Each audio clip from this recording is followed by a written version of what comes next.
राम कृष्ण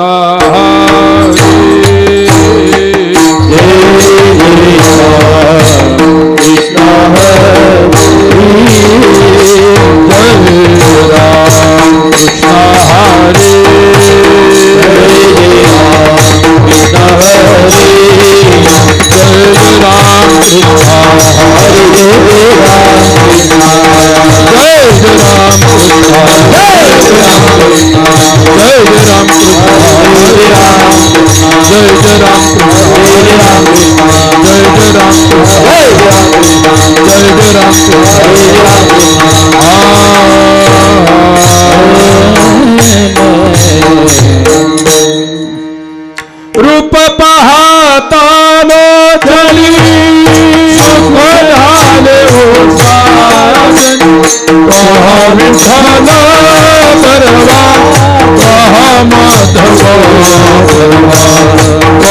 माधव माधव परवा माधव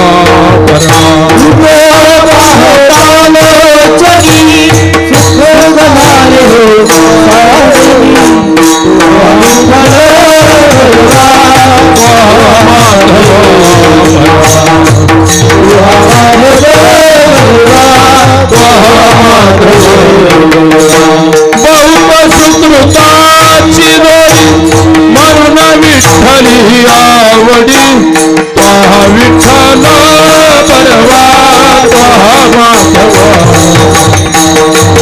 माधव परवा माधव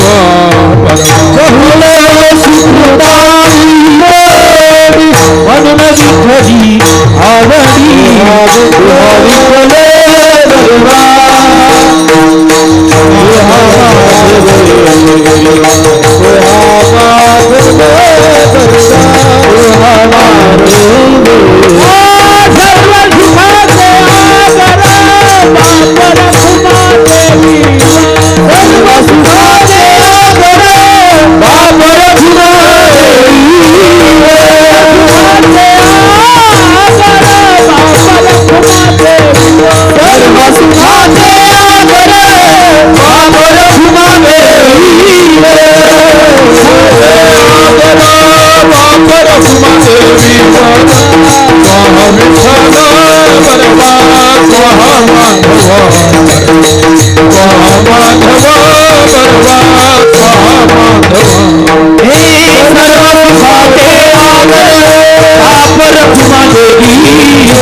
लटिका तो प्रपंच एक हारी साचा लटिका तो प्रपंच एक हारी साचा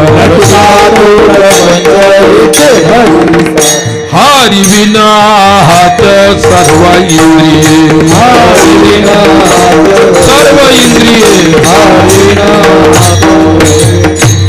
लटिका तो प्रपंच एक हारी साचा लटिका तो प्रपंच एक हारी साचा हारी विना हात सर्व इंद्रिये विना हात टीके ते मौन भ्रमाचे ते स्वप्न टीके ते मौन भ्रमाचे ते स्वप्न हरि विना ध्यान नश्वर हे हरि विना ध्यान ध्यान नश्वर ही सत्य किया विपत्ति कर भी न करी विपत्ति हरि न सत्य किया विपत्ति हरि भी न करी लटकिया विपत्ति हरि हरि नाही चित्ति तो शवदाना हरि नाही चित्ति तो सर्वदाना हरि नाही चित्ति तो सर्वदाना लौटिके ते मौन कहते स्वप्न लटके मौन भ्रमाचे स्वप्न केते मौन भ्रमाचे ते स्वप्न लटके मौन भ्रमाचे ते स्वप्न हरि बिना ध्यान नश्वर अवधि हरि बिना ध्यान नश्वर हाय हरि बिना ध्यान नश्वर हाय कामने हरि है धरी सी निर्धारी कामने हरि है धरी सी निर्धारी कामने हरि है धरी सी निर्धारी कामने हरि धरी सी निर्धारी तू धड़ करी दासी वैकुंठ करी तू धड़ करी दासी वैकुंठ करी तू धड़ करी दासी वैकुंठ टिके ते मौन भ्रमाते लटके मौन भ्रमाते स्वप्न टिके ते मौन भ्रमाते लटके मौन भ्रमाते स्वप्न हरि बिना ध्यान नश्वरावधि नश्वर हरि बिना ध्यान नश्वर बार घुमाए घुमाए बार घुमाए बार घुमाए हरि हरि बार घुमाए बार घुमाए बार घुमाए बार घुमाए बार घुमाए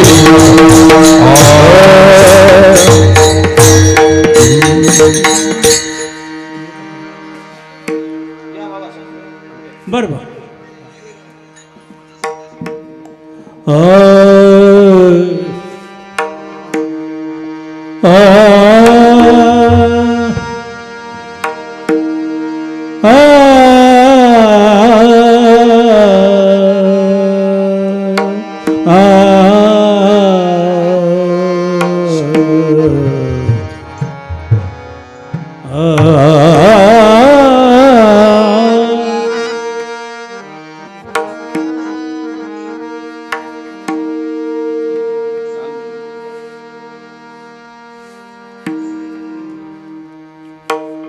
लटिका तो प्रपंच एक हरि साचा लटिका तो प्रपंच एक हरि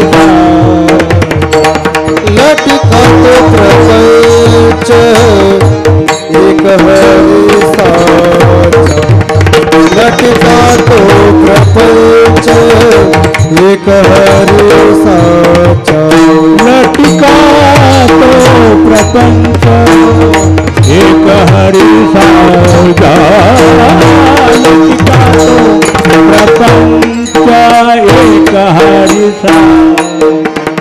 लटका तो प्रपंच एक हरि साचा लटका तो प्रपंच एक हरि साचा हरि बिन आहात सर्वा इंद्रिय हरि बिन आहात सर्वा इंद्रिय लटिके ते मौन भ्रमाचे लटिके ते मौन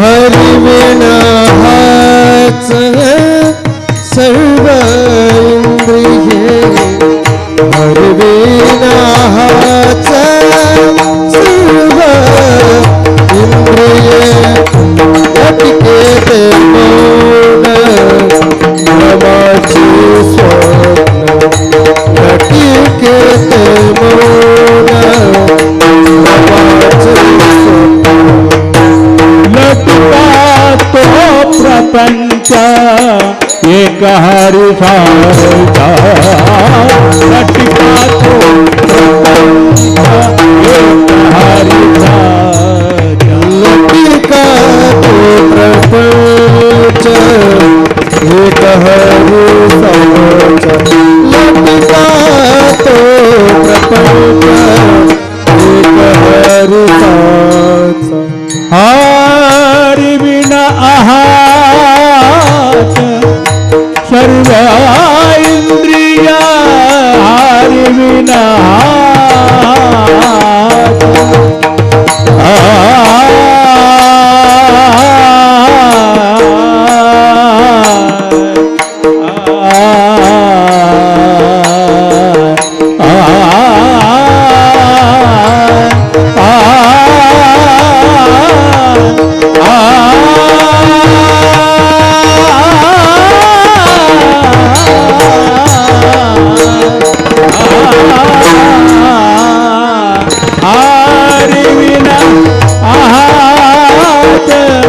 सर्व इंद्रिया लटिकेते मौना प्रमाते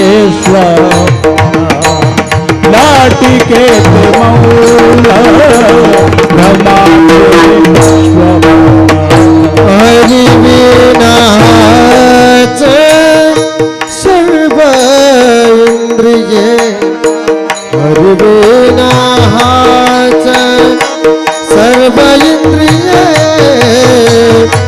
लटिकेते मौन भ्रमाचे स्वप्न लटिकेते मौन भ्रमाचे स्वप्न हरि बिना ध्यान नश्वर है हरि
नश्वर हे लटिकेते मौन भ्रमाते लटिकेते मौन भ्रमाते हरि बिना ध्यान हरि बिना ध्यान हरि बिना ध्यान ध्यान नश्वर हरि बिना ध्यान नश्वर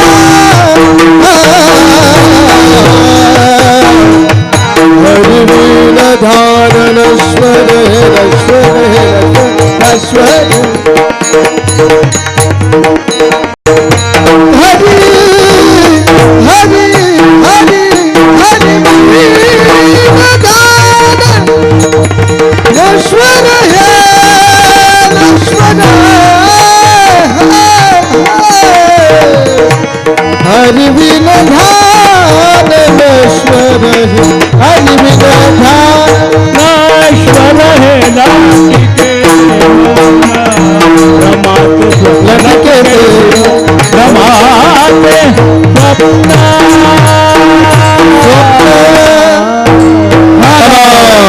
हला विठले हला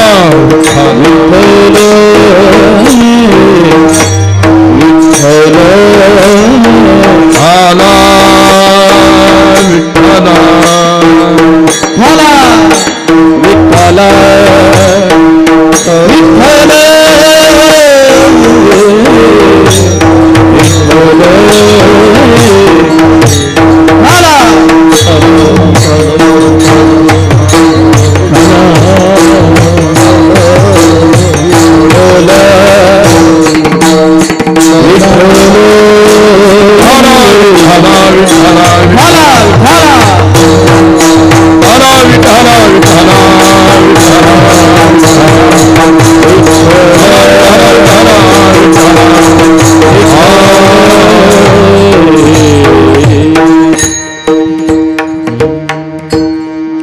लटिका तो प्रपंच एका हरी साच, लटिका तो प्रपंच एका हरी साच, हरी विना हाच सर्व इंद्रिये.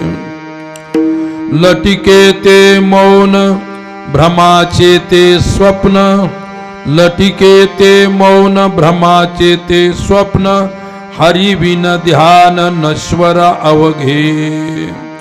लटिकिया वित्पत्ती हरिवीन करीती, लटिकिया वित्पत्ती हरिवीन करती, हरि नाही चित्ती तो शिवजाना.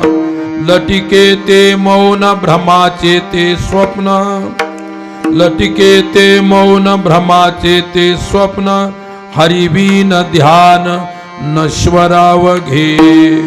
तुका मने हरी हे धरिसी निर्धारी, तुका मने हरी हे धरिसी निर्धारी, तरी तो झड करी जासी वैकुंठा. लटिके ते मौन भ्रमाचे ते स्वप्न, हरिविना ध्यान नश्वर हे. विठ्ठला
सद्गुरु गजानन महाराज सुखदास मावली की जय.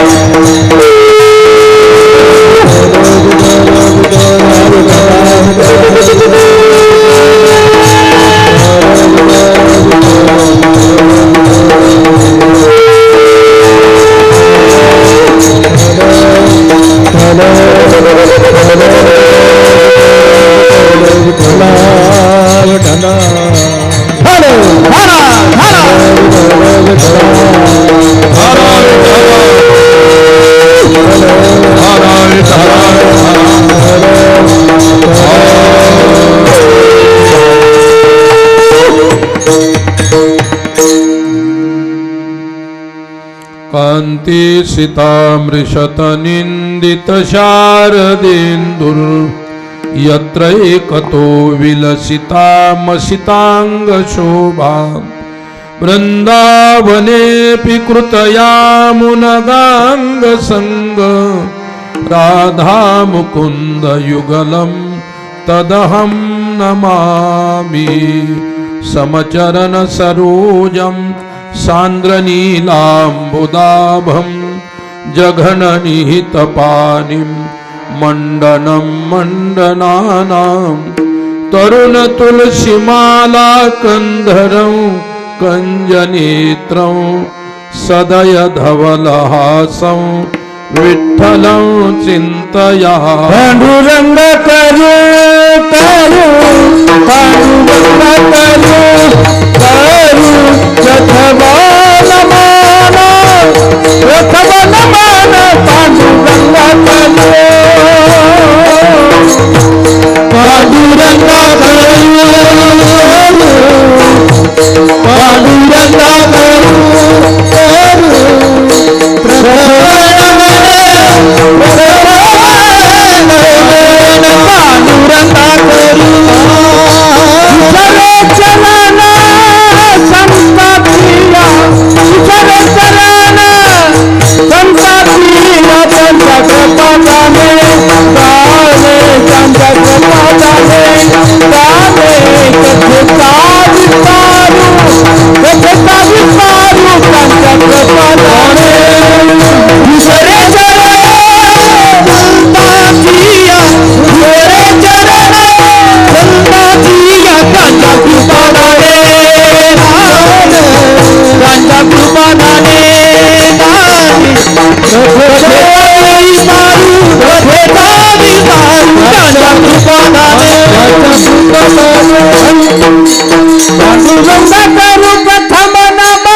हरी लटिका तो प्रपंच एका हरी साच, हरी विन आहाच सर्व इंद्रिये.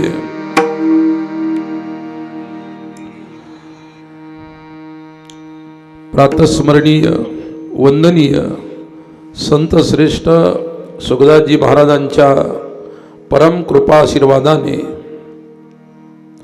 दरवर्षीप्रमाणे याही वर्षी स्वामी विवेकानंद जन्मोत्सव या जयंती फार मोठ्या भव्य दिव्य स्वरूपात विवेकानंद आश्रमाच्या वतीने साजरा केला जातो. या उत्सवामध्ये आश्रमचे सर्व संचालकगण, आश्रमचे भक्तगण सर्वांच्या वतीने आजची सेवा संत श्रेष्ठ सुखदास महाराजांच्या कृपेने माझ्याकडे आलेली आहे. सेवेसाठी निवडलेला अभंग जगद्गुरु संत श्रेष्ठ तुकोबारायांचा आहे. साधूची वाणी अलौकिक असते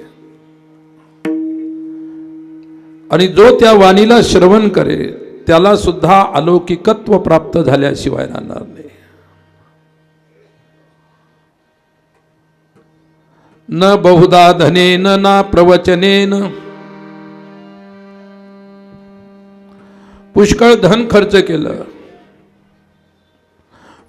पुष्कळ श्रुतिवचनांचा अभ्यास केला, परंतु त्यागेन एकेन अमृतत्वमानशु,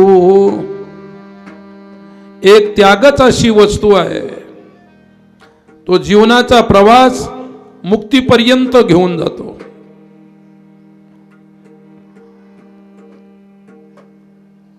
परमार्थाचं फाउंडेशन त्याग आहे, प्रतिफल प्रेम आहे, प्रेमाचं प्राप्तव्य ईश्वर आहे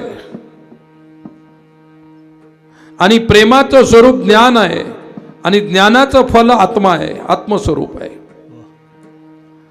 एकंदरीत साधूची वाणी चिंतनीय आहे. विठ्ठला विठ्ठला विठ्ठला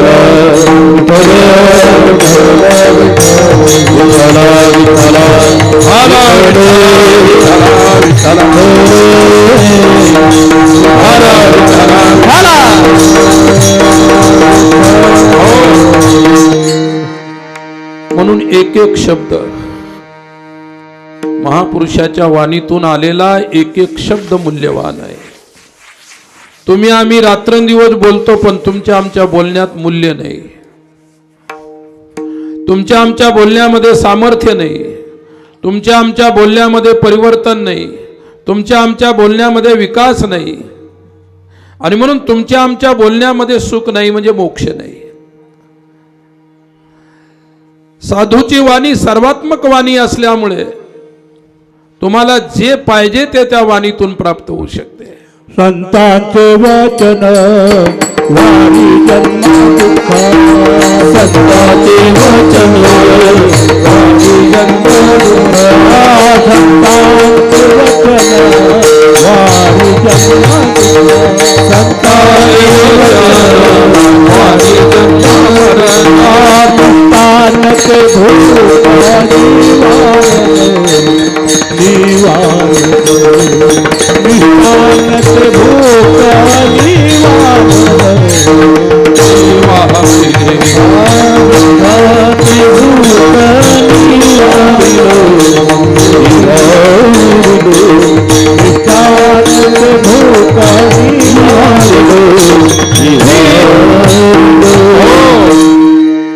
संतांचे ते वचन वाणी जन्म मरण.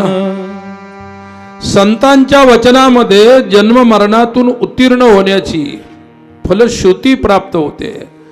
आणि म्हणून संतांचे वचन सर्वश्रेष्ठ आहे. काय व्यक्तीपेक्षा व्यक्तीचा विचार मोठा असतो, लक्षात घ्या. स्वामी विवेकानंद किती मोठे होते हा प्रश्नच नाही, परंतु स्वामी विवेकानंदाने जो जगाला विचार दिला किंवा जे विचार दिलेत ते मात्र महान आहेत. आणि त्याच्यावर तुम्ही आम्ही सर्व विश्व आज प्रसन्न आहोत. म्हणून साधूच्या वाणीला, सत्पुरुषांच्या शब्दांना तोड नाही. लक्षात घ्या. विठ्ठला विठ्ठला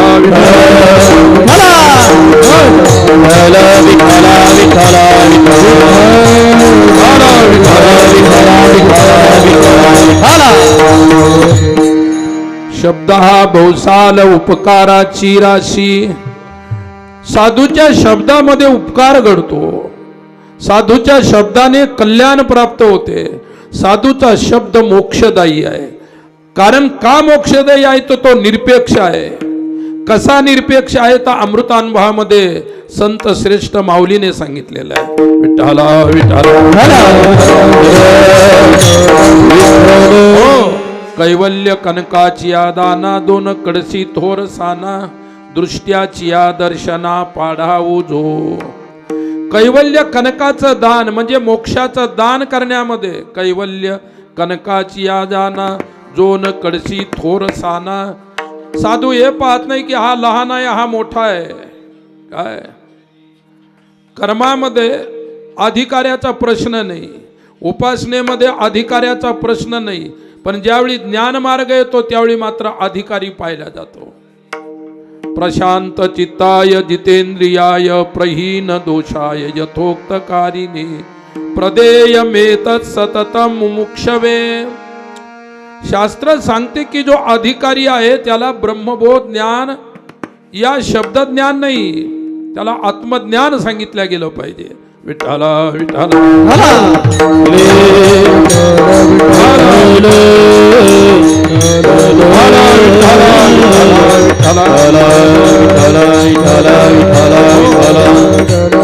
कोणी आला आणि म्हटलं मला ज्ञान सांगा, मला ब्रह्मविद्या सांगा, मला ब्रह्मज्ञान सांगा, नाही. तुम्हाला एक उदाहरण सांगतो.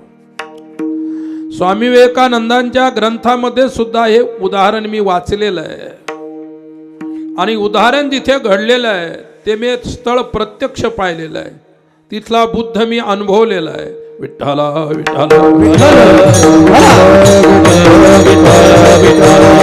हो, काशीला सारनाथ आहे.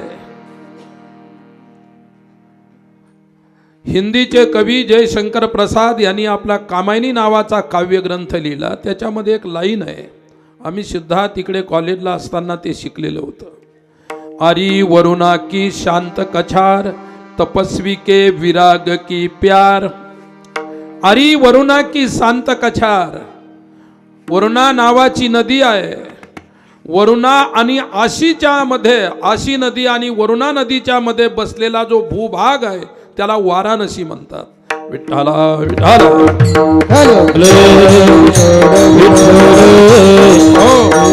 कवी जयशंकर प्रसाद म्हणतो, आरी वरुणा की शांत कछार, तपस्वी के विराग की प्यार. तपस्व्यांचं ज्या वरुणा नदीच्या तीरावरती अनन्य प्रेम आहे आणि त्याच वरुणा नदीच्या तीरावरती बुद्धाचा निवास होता. सारनाथ बौद्ध धर्माचं एक प्रसिद्ध ठिकाण आहे. ज्यावेळी आम्हाला कधी कधी एकांतात जाऊन बसायची इच्छा व्हायची तर आम्ही जायचो. दिवस दिवस तिथे बसायचो, आनंद वाटायचा. जिथे महापुरुषांनी निवास केलेला आहे, जिथे त्यागी लोक राहिलेले आहेत, जिथे महान भक्तांचा, भगवत भक्ताचा निवास आहे, ती जागा परमशुद्ध असते, ती सात्विक असते, नवे नवे ते तीर्थ असते. विठ्ठला विठ्ठला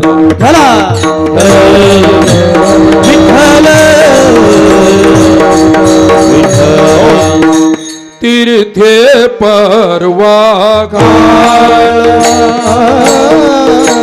तीर्थे परवा घाल, तीर्थे परवा घाल, तीर्थे परवा अवधि पाया ते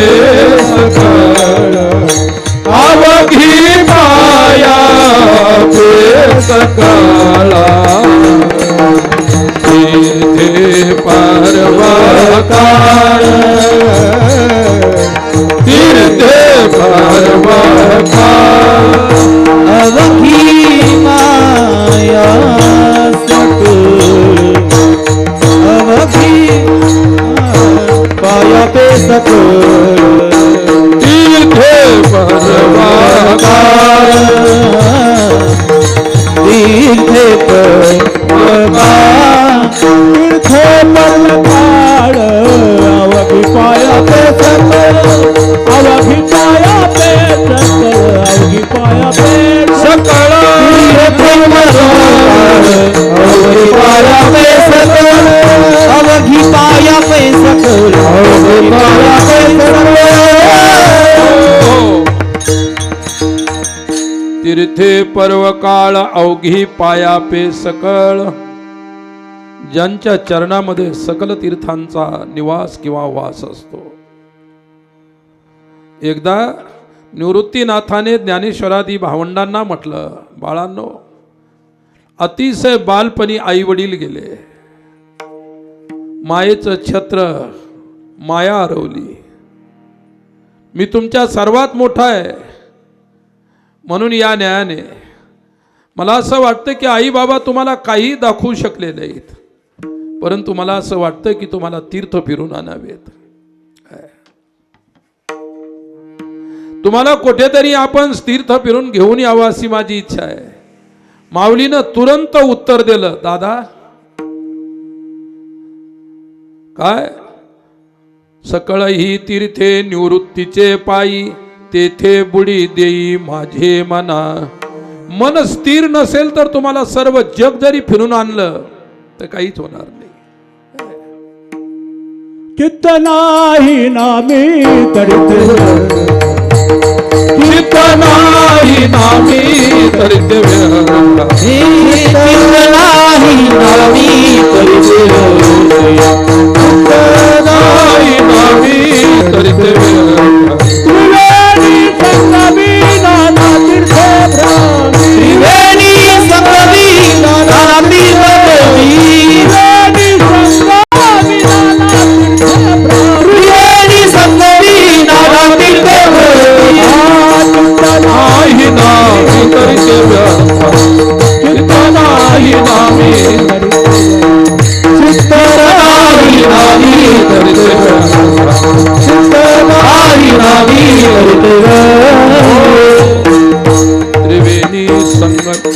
त्रिवेणी संगमी नाना तीर्थे भ्रमी, चित्त नाही नामी तरिते व्यर्थ. भगवत नामाच्या पाशी किंवा भगवत चरणाच्या पाशी किंवा भगवत भक्तीमध्ये चित्त नसेल तर किती तीर्थ तुम्ही फिरले तरी व्यर्थ आहे. मला तर कधी कधी असं वाटतं जास्त फिरणारी माणसं इतकी चंचल असतात आणि म्हणून खरे साधू संत महात्मे जास्त फिरले नाही. तुकोबारायांनी सोप्या भाषेत सांगितलं, ठाईचं बैसोनी आवडी अनंत. काय कुठेही काही तीर्थाला जायचं काम नाही. वारकरी संप्रदायाने एकच तीर्थ दिलं, फक्त पंढरपूर. बाकीच्या ठिकाणी फिरा नका फिरू. आणि तुम्ही काही सोडलेलं नाही आणि काहीच न सोडल्यामुळे इतके अशांत झालेले आहेत. लक्षात ठेवा, फिरल्याने वृत्ती स्थिर होत नाही, फिरल्याने मन स्थिर होत नाही, फिरल्याने इंद्रिय सुद्धा स्थिरावल्या जात नाही. जेवढे तुम्ही फिराल बाहेर तेवढे तुम्ही चंचल होऊन जाल. आणि मी तुम्हाला उदाहरण सांगत होतो, अधिकारी पुरुषालाच आत्मज्ञानाचा उपदेश केला जातो. प्रशांतात्मा विगतभीर ब्रह्मचारी व्रते स्थिता, असा अधिकारी जो असेल त्याला दिल्या जातं विठ्ठला विठ्ठल.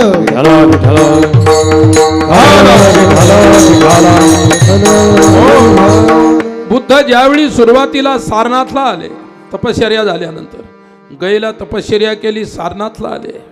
सारनाथला आल्यानंतर त्यांना वाटू लागलं की आता आपण जे प्राप्त झालेलं ज्ञान आहे ते कोणाला तरी देऊन टाकावं. का? कारण साधू हा संग्रही नसतो. लक्षात ठेवा, साधू कोणत्याही वस्तूचा संग्रह करून ठेवत नाही आणि संग्रह झालेल्या वस्तूला वाटल्याशिवाय राहत नाही, दान दिल्याशिवाय राहत नाही. बुद्धाला वाटू लागलं की मी जे प्राप्त केलं तपश्चर्येतून अनुभवातून ते आता कोणाला तरी द्यायला पाहिजे, पण ऐकणारा सापडत नव्हता. ऐकणारा सापडत नव्हता. बुद्ध निराश व्हायचे. मी जे मिळवलं देऊ कोणाला हा प्रश्न पडायचा. विठ्ठला विठ्ठला विठ्ठला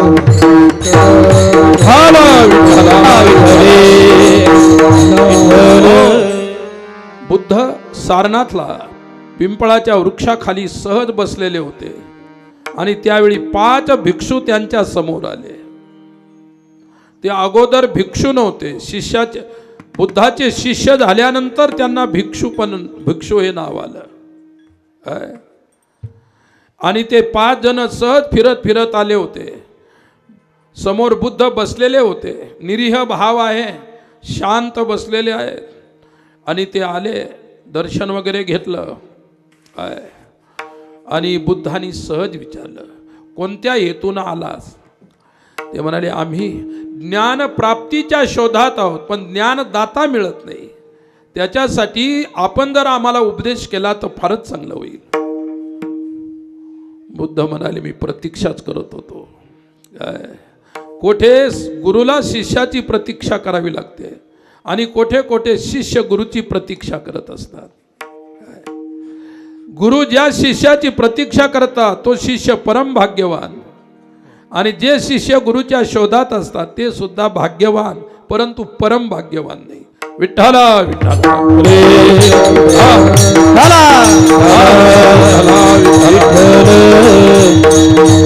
हो. बुद्धांनी त्या 5 जणांना बसवलं, त्यांच्या पुढे पहिलं प्रवचन केलं. त्या 5 जणांनी प्रवचन ऐकल्यानंतर त्यांना कृतार्थता वाटू लागली. बुद्धाने अनेक दिवस तिथे प्रवचन सुरू केले. 5 लोक यायचे, 5 चे 15 झाले, 15 चे 25 झाले, 25 चे 500 लोक झाले ऐकणारे. हळूहळू ऐकणाऱ्याची गर्दी वाढू लागली. ऐकणाऱ्याची गर्दी वाढत असताना काशीचा एक सर्वात श्रीमंत नगरशेठ म्हणजे त्या नगरामध्ये सर्वात श्रीमंत व्यक्ती, त्याला नगरशेठ म्हणतात. आणि तो नगरशेठ एके दिवशी प्रवचनाला आला. काय? काही लोक कसे असतात, गर्दी होते म्हणून पाहायला येतात. गर्दी कशामुळे होते? आणि गर्दीमध्ये सर्वांनाच काहीतरी मिळत असतं असं काही नाही, लक्षात ठेवा. विठ्ठला विठ्ठला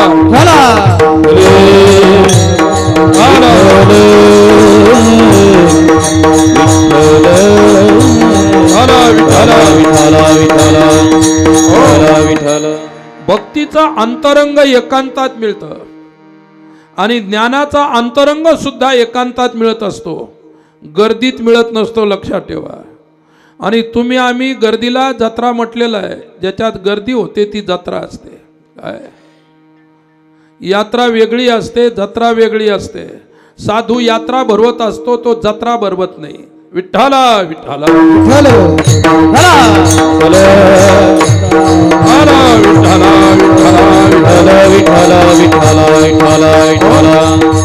नगरशेठ एके दिवशी आला आणि बुद्धाचा एक नियम होता, अंतरंग भिक्षूला ते एकांतामध्ये सकाळी सकाळी ब्रह्म मुहूर्तात पाठ सांगायचे, ऐक नाही.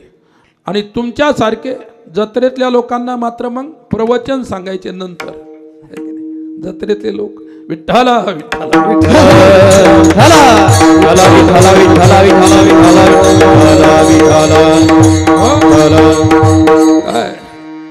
मग शेठजी हुशार होते. शेठजी म्हणाले, हा साधू हा बुद्ध एकांतात त्यांच्या अंतरंग शिष्याला काय सांगत असतील, आणि आम्ही लोक गर्दी केल्यानंतर जमल्यानंतर आम्हाला प्रवचन सांगतात, हे आणि ते वेगळं आहे का एकच आहे? त्याने बुद्धालाच प्रश्न केला, तुम्ही एकांतात जे सांगता आणि आम्हाला लोकांमध्ये जे सांगता ते सारखं एकच प्रवचन आहे का त्या दोन्ही प्रवचनात वेगळेपण आहे? काय? तर बुद्ध एवढेच म्हणाले, आता मी तर ते काही सांगू शकत नाही. काय? एकांतात जे ऐकतात ते एकांतातल्या लोकांना माहीत आहे. लोकांतात तुम्ही ऐकता तुमचं तुम्हाला माहीत आहे. मी कशाला भेद करू? मी कधी भेदच पाहिला नाही कशामध्ये, तुला काय सांगू? नाही, तो म्हणाला, माझी एवढीच इच्छा आहे की तुमचं ते 4 वाजेचं एकांतातलं ब्रह्ममुहूर्ताचं प्रवचन उपदेश ऐकण्याची इच्छा आहे. बुद्ध स्पष्टवादी होते.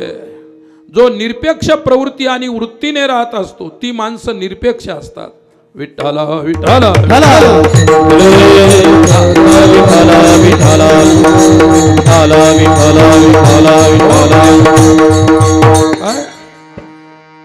आकांक्षा ठेवणारे निरपेक्ष राहणारे यांच्यामध्ये फरक आहे की नाही? फरक आहे यांच्यामध्ये. काय? जो काहीतरी अपेक्षा ठेवून करत असतो तो लाचार असतो. त्यांना तुम्हाला सांभाळायचं असतं, तुम्ही नाराज व्हायला नको. निरपेक्षता जेथे असते, तुम्ही नाराज व्हा या खुश, त्या गोष्टीविषयी त्यांना काही घेणं देणंच नसतं, आहे की नाही. ज्यांना काही घ्यायचं आणि काहीतरी द्यायचं आहे ते लाचार असतात. विठ्ठला विठ्ठला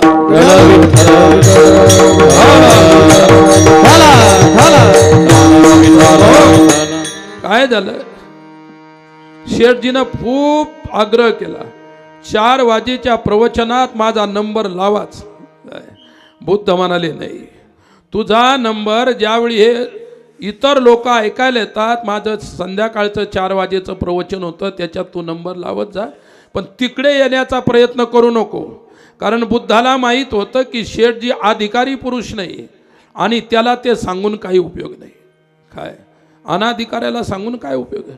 शेठजीनं जेवढे वाटेल तेवढे प्रयोग केले. काय शेवटी लाचारीचाही प्रयोग केला की काही जे घ्यायचं असेल ते घ्या, पण मला जमू द्या, तिथं माझा नंबर लावाच.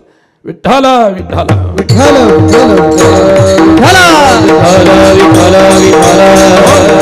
शेवटी नंबर बुद्ध लावू शकले नाही. त्याचं जे मनोगत पूर्ण होऊ शकलं नाही.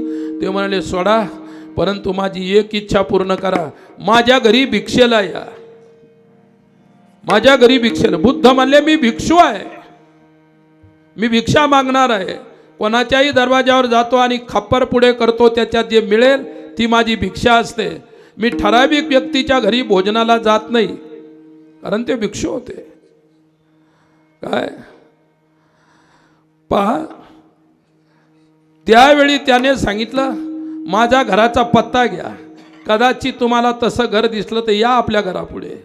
त्याने सांगितलं की जिथून काशीमध्ये दगडाची घरं आहेत, पाषाणाची घरं आहेत, पायऱ्या पाषाणाची. आम्ही ज्या घरामध्ये म्हणजे त्या आश्रमात राहिलो, लक्षात ठेवा. सांगितलं की आमची गल्ली लागल्यानंतर पाषाणाला चांदीचे शिक्के मडवलेले असतील, माझ्या पायऱ्या लागल्यानंतर सोन्याचे शिक्के मडवलेले असतील, आणि आजपासून सोन्यानं मडवलेलं एक सुंदर आसन तुमच्यासाठी दरवाजातच लावून ठेवील, फक्त आपण यावं, एवढी माझी इच्छा आहे. बुद्ध म्हणाले तसं काही मी निमंत्रण घेत नाही, तू म्हटल्याप्रमाणे काही येणं शक्य नाही, पण योगायोगानं अचानक आली तुझी गल्ली तर काही सांगता येत नाही. विठ्ठला विठ्ठला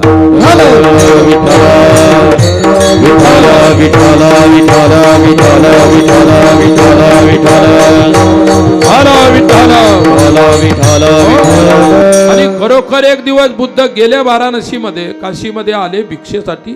गल्ली तीच लागली योगायोगानं. बुद्धानं त्यांनी पाहिलं की सोन्या चांदीचे शिक्के आहेत, सोन्याचे शिक्के पुढे आहेत. बुद्ध म्हणाले आपण काही ठरवून नाही आलो याच्या घरी यायचं म्हणून, परंतु काही हरकत नाही. त्याच्या दरवाजा पुढे उभे राहिले, खडावा पायात आहेत. लाकडाच्या खडावा काय आहेत? पायात आहेत. चांदीच्या शिक्क्यावरून लाकडाच्या खडावानं चालत गेले, सोन्याच्या शिक्क्यावर जाऊन उभे राहिले. आणि नंतर शेठजीनं पाहिलं बुद्ध आले, त्यालाही चांगलं वाटलं. लगेच त्याने सोन्याच्या ताटामध्ये, सोन्याच्या वाट्यामध्ये जे काही स्वयंपाक केला होता, भोजन तयार केलं होतं, ते भोजन सजवलं आणि आणलं. बुद्धाने जाताना एक गोष्ट केली.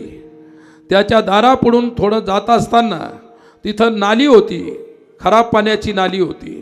त्या खराब पाण्याच्या नालीतून अर्ध कमंडूल भरून घेतलं खराब पाण्याने, आणि तसं ते कमंडूल म्हणजे ते खप्पर घेऊन त्याच्या दारापुढे जाऊन उभे राहिले. त्यानं आणलं ते त्या कमंडुलामध्ये टाकायचं आहे, परंतु त्यानं ज्यावेळी डोकावून त्याच्या हातातल्या पात्राकडे पाहिलं, भिक्षा पात्राकडे, त्याच्यामध्ये ते बेंदाड साचलेलं होतं, घाण साचलेली होती. शेठजी म्हणाले महाराज भगवान, काय आपण एक घाणेरडं पाणी याच्यामध्ये आणलेलं आहे, या घाणेरड्या पाण्यामध्ये, घाणेरड्या वस्तूमध्ये मी एवढी उत्तम माझी भिक्षा, माझं भोजन कसं टाकू? बुद्ध म्हणाले तेच गणित आहे. जसं तू माझ्या या कमंडलातल्या घाणेरड्या पाण्यामध्ये तुझे मिष्टान्नाची भिक्षा टाकू शकत नाही, तसं तुझं हृदय सुद्धा कामक्रोधादी विकारानं घाणेरडं झालेलं आहे, त्याच्यामध्ये मी ब्रह्मविद्या टाकू शकत नाही. म्हणून सकाळच्या प्रवचनाला तू येऊ शकतो. विठ्ठला विठ्ठला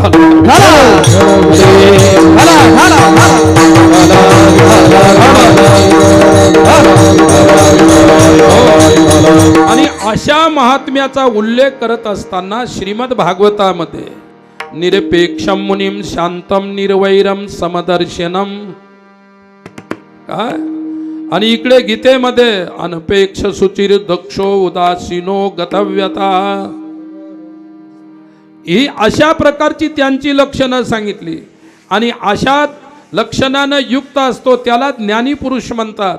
आणि ज्ञानी पुरुषाच्या दृष्टीनं, त्यांच्या दृष्टीनं हे जग काय, आत्मा काय, परमात्मा काय, तुम्ही काय, मी काय, सर्व या वस्तूचं चिंतन प्रत्यक्ष शब्दामध्ये मांडत असताना तुकोबारांनी अभंगाच्या पहिल्या लटिका तो प्रपंच एक हरी साथ, लटिका तो प्रपंच एक हरी साथ, लटिका प्रपंच एक हरी साथ, लटिका प्रपंच एक हरी साथ, लटिका तो प्रपंच एक हरी साथ, लटिका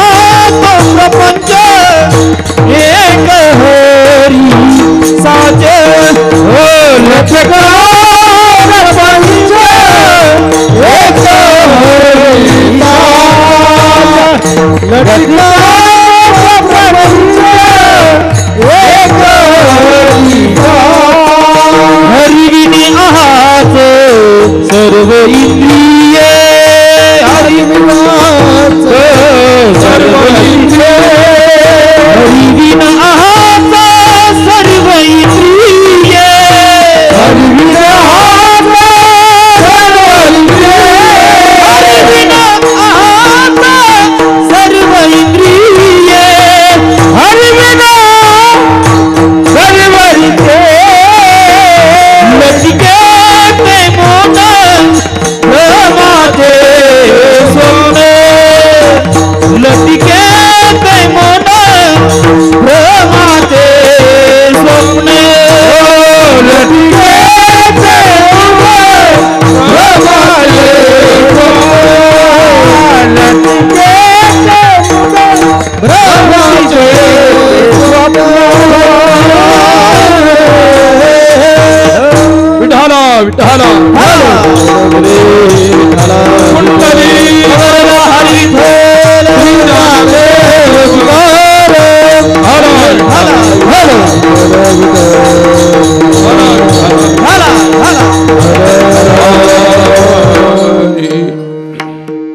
लटिका तो प्रपंच एक हरी साच, हरिविन आहाच सर्व इंद्रिये. काय हा साधूचा अनुभव आहे. आणि साधू अनुभवाचं शब्दात प्रतिपादन करू इच्छितात. वास्तविक अनुभव वर्णन करण्यासाठी शब्द नसतात. काय अनुभवाच्या दृष्टीनं वर्ड इज इन्व्हायटी म्हटलेलं आहे. शब्द हा नपुंसक आहे, त्याला अनुभव सांगता येत नाही. विठ्ठला विठ्ठला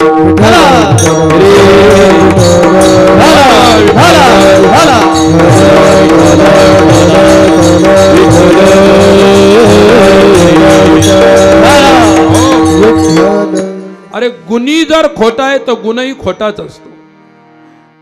शब्दाचा फाउंडेशन जे आहे, उपादान कारण आहे. शब्द ज्याच्यापासून जन्माला आला ते आकाश आहे. शब्दाच्या दृष्टीनं म्हणजे गुणाच्या दृष्टीनं आकाश हा गुणी आहे आणि आकाशाच्या दृष्टीनं शब्द हा गुण आहे. मग कारणच जर खोटं असेल, कारणच जर मिथ्या असेल आणि कारणच जर असत्य असेल तर कार्य सुद्धा असत्य असणार. म्हणून कारणावरून कार्याची अनुमान केला जातं किंवा त्याची अनुमिती केली जाते. विठ्ठला विठ्ठला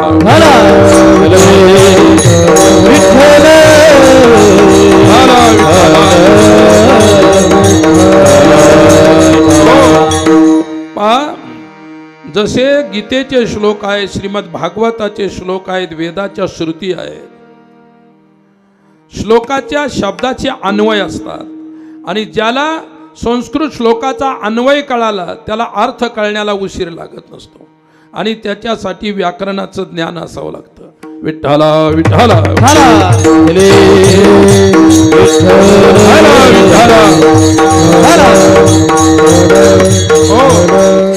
आणि तुकोबाराय कुठे व्याकरण शिकले होते त्यांच्या चरित्रात तर काही त्यांची पाठशाळा सांगितली नाही की अमक्याकडे ते व्याकरण शिकले होते, अमक्याकडे न्याय शिकले होते, अमक्याकडे सांख्य शिकले होते.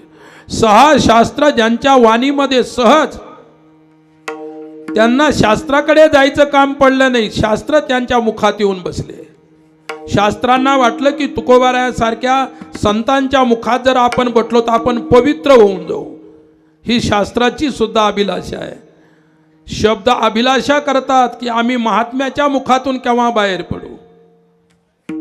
भागवताच्या सुरुवातीला निगम कल्पतरोर गलितम फलम शुकमुखादमृतम द्रव संयुतम पिबत भागवतम रसमालयम मुहुरहो रसिका भुवि भावुका निगम कल्पतरोर गलितम शुकमुखात अमृतम द्रव संयुतम. ज्यावेळी त्या भागवताच्या शब्दाला शुकाच्या मुखाचा स्पर्श झाला त्यावेळी त्या शब्दातून अमृत टपकू लागलं, मोक्ष टपकू लागला. म्हणजे पोथीच्या शब्दांना सुद्धा इच्छा आहे की आम्ही साधूंच्या वाणीतून केव्हा बाहेर येतो. तुका सरी सहज बोले वाणी, तुका सहज बोले वाणी, तुका सहज बोले वाणी, तुका सहज बोले वाणी. त्याचे घरी वेदांत वाहे पाणी, त्याचे घरी वेदांत वाहे पाणी. तुका बोले सहज वाणी, तुका घरी सहज बोले वाणी. हो, तुका बोले सहजवाणी, त्याचे घरी वेदांत वाहे पाणी. छान आहे. विठ्ठला विठ्ठला विठ्ठला विठ्ठला.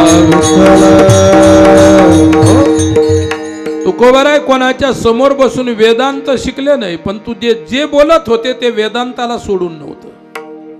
ही विशेषता आहे. साधूला शिकायचं काम पडत नाही सज्जनांनो. साधू झाल्यानंतर ज्ञान आपोआपच प्रगट होत असतं त्यांच्या वाणीमधून. एवढी साधूमध्ये सामर्थ्य शक्ती आहे. चला मी सांगत होतो तुम्हाला विठ्ठला विठ्ठला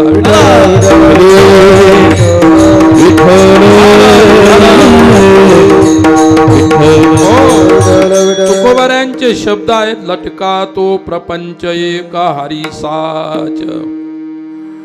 तो शब्दाच्या सर्वनामाचा प्रयोग हरी या शब्दासाठी झालेला आहे. तो या शब्दाने प्रपंच सांगता येत नाही, कारण तत्पद जे लक्ष आहे तो परमात्मा आहे. तत्पद लक्ष तुमचं आमचं स्वरूप आहे. प्रपंच हा तत्पद लक्ष कधीच होऊ शकत नाही. म्हणून प्रपंच शब्दाला तो शब्दाचा प्रयोग किंवा त्याचा अन्वय त्याच्याशी केलेला नाही. विठ्ठला विठ्ठला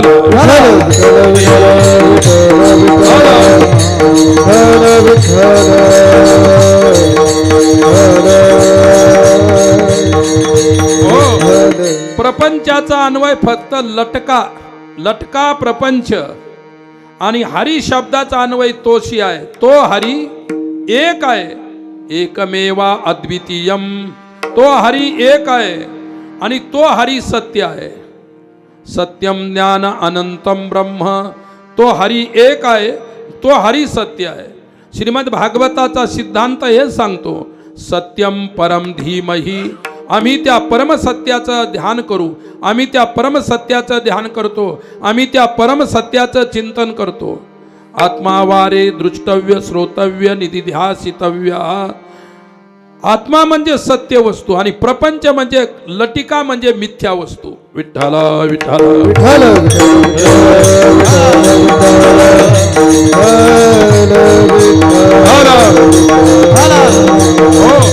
प्रपंच शब्दाचा अर्थ आहे की जो पाचापासून बनलेला आहे त्याला म्हणतात प्रपंच. देह किती पासून बनलेला आहे?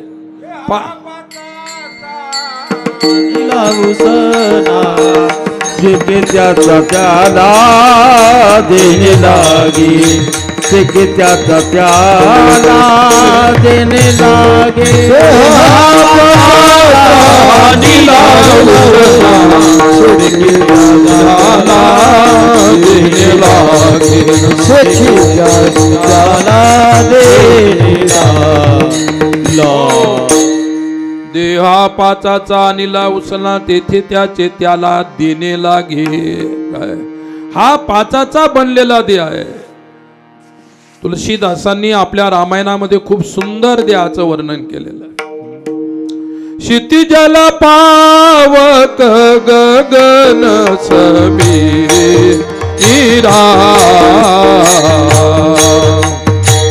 पंचरचित अधम शरीरा राम सिया राम सिया राम मेरा राम सिया राम मेरा क्षितिजल पावक गगन समीरा पंचरचित अधम राम सिया राम जय जय राम सिया राम जय जय क्षितिजल पावक गगन समीरा पंचरचितया अधम शरीर. ओ क्षितिजल पावक गगन समीर या पंचभूताचा बनलेला हा अधम देह आणि या देहालाच प्रपंच म्हटलेलं आहे. काय देह आहे म्हणून प्रपंच आहे. देह नसेल तर प्रपंच नाही. देह आहे म्हणून तुमची लग्न झाली. देहच नाही तर लग्न झाली नसती. देह आहे म्हणून तुम्हाला मुलं बाळी झाली, नाही तर झाले नसते. देह आहे म्हणून तुम्ही इथं आलात, नाही तर इथे आला नसता. देह आहे म्हणजे इथून तुम्ही जिथून आला तिथे जाणार. हे देहामुळे घडतं सर. हा देह आहे आणि तो देह तुकोबाराय म्हणतात लटका आहे, खोटा आहे. म्हणजे याचा अर्थ पंचभूताचा खोटा देह आपण किती जन्म जन्मांतरापासून भोगत आहोत, त्याला घेऊन बरोबर चाललेलो आहोत. परमेश्वराकडे जायचं असेल तर देहाला जरूर न्या, पण देहाच्या सोबत मनाला सुद्धा न्या. काय प्रपंच लटका आहे, इंद्रिय लटकी आहेत, मनही लटका आहे. काय कारण म्हटलंय की सावयवतम मिथ्यात्वम. जेवढे जेवढे पदार्थ सावयव आहेत ते सर्व मिथ्या आहेत, ते सर्व दृश्य आहेत. म्हणून इंद्रिय सावयव आहे, देह सावयव आहे, मन सुद्धा सावयव आहे. वेदांतामध्ये मनाला सावयवत्व आहे. विठ्ठला विठ्ठला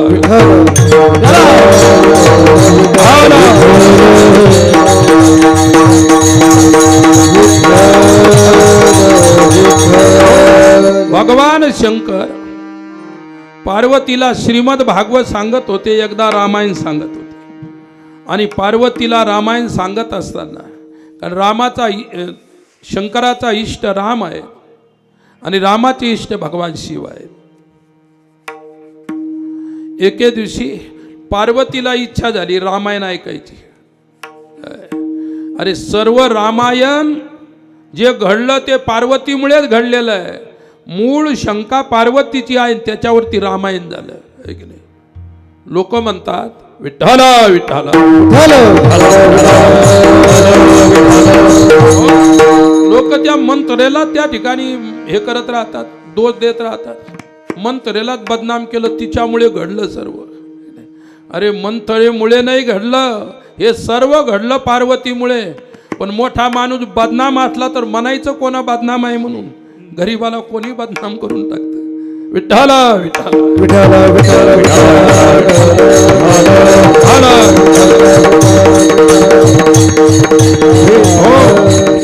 मग त्या पार्वतीला ज्यावेळी सिद्धांत सांगू लागले शिव, जो सिद्धांत सांगतो त्याला गुरु म्हणत असतात. क्रमशः शास्त्र सांगितल्यानंतर पुढे शास्त्राचा सिद्धांत सांगितला जातो आणि शिव सिद्धांत सांगत होते. काय म्हणतात? ओमा कहव मैं अनुभव आप सतहारी भजन जगत सब सपना. ओमा कहव मैं अनुभव अपना जगत हरि भजन जगत सब सपना हो उमा कहू मैं अनुभव अपना सत हरि भजन जगत सब सपना। उमे शिव म्हणतात उमे अगं तुला सांगू का खरा वेदांत काय आहे, खरं तत्वचिंतन काय आहे, काय मी माझा अनुभव सांगतो। सत हरी सत भजन आणि जगत स्वप्न। हरी सत आहे, हरी सत्य आहे आणि जगत स्वप्न आहे। दृष्टा ज्यावेळी दृश्याला पाहत असतो त्यावेळी दृष्ट्याला जगत हे मिथ्या आहे अशा प्रकारचं ज्ञान व्हायला पाहिजे। परंतु अज्ञान अनंत जन्माचा असतील दुसऱ्याला दृश्य सत्य वाटायला लागतं आणि तो दृश्य प्रपंचात लटका आहे आणि दृश्य प्रपंचातला एक वस्तू देह आहे म्हणून देह सुद्धा मिथ्या आहे। विठ्ठल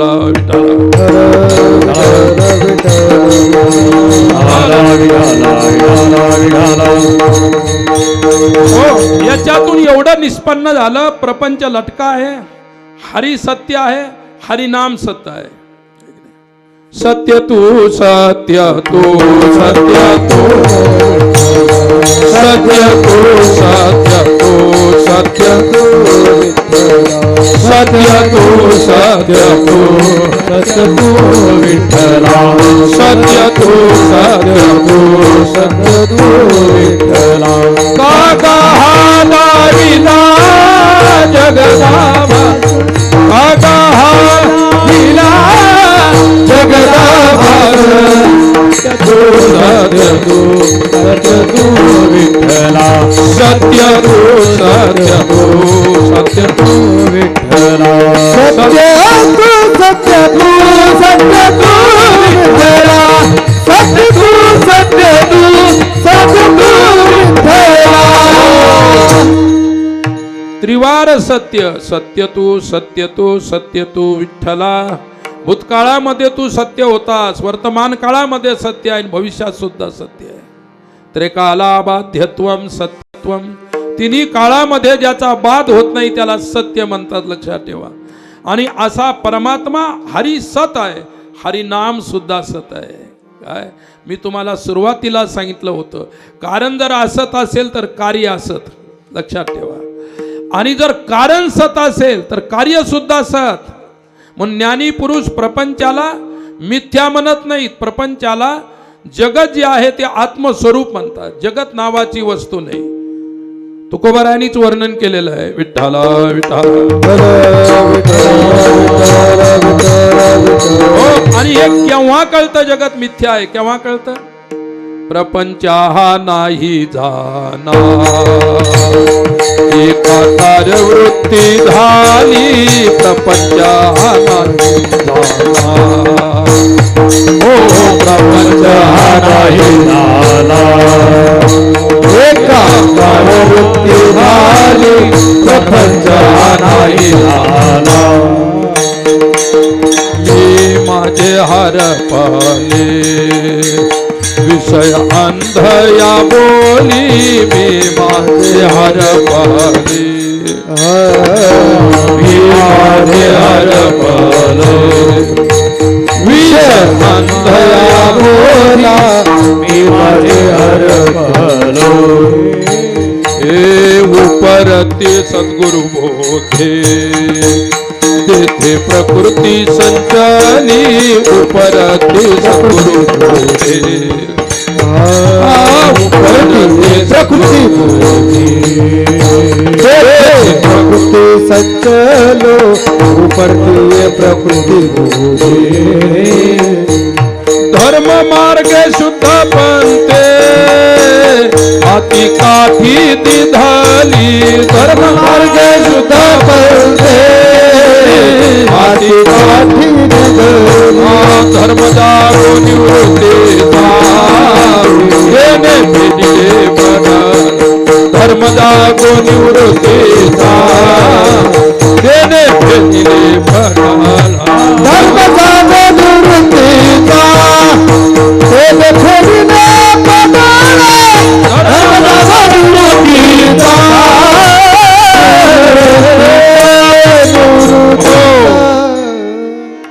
प्रपंच हा नाही जाणार एकाकार वृत्ती झाली मी माझे हरपले विषय अंध या बोली उपरती सद्गुरु बोधे जिथे प्रकृती संचली धर्म मार्ग शुद्ध पंथे हाती काठी दिधली धर्म हा तेने फेडिले पटळ धर्म जागो निवृत्ती. वा वा, किती सुंदर चिंतन आहे. लक्षात ठेवा, काकड्याचे अभंग असतील, आंधळे असतील, पांगळे असतील, भोपाळे असतील, काय अहो एवढं सुंदर चिंतन आहे. काकडा ज्याला पूर्ण पाठ झाला की त्याला कीर्तनाचा अभ्यास करायचंच काम नाही. सर्व कीर्तनाचं सार त्याच्यामध्ये आहे. विठ्ठला विठ्ठला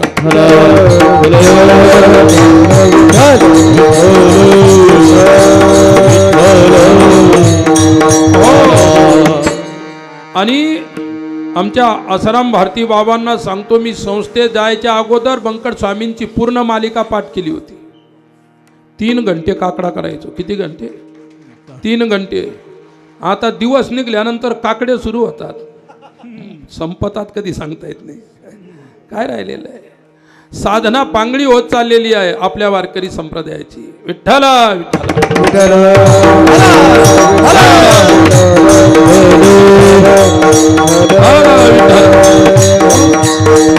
अरे सुरुवातीला ज्यावेळी आम्ही कीर्तन करायचं तर शास्त्री बाबा इतकं मस्त मजा वाटायची, असं लोकांना आपली कीर्तन ठेवायला पाहिजे. आता असं वाटतं की लोक सोडून कुठेही पळून जावं, हे कीर्तनही नको, त्या भानगडीत नको. काय कठीण आहे. विठ्ठला विठ्ठला.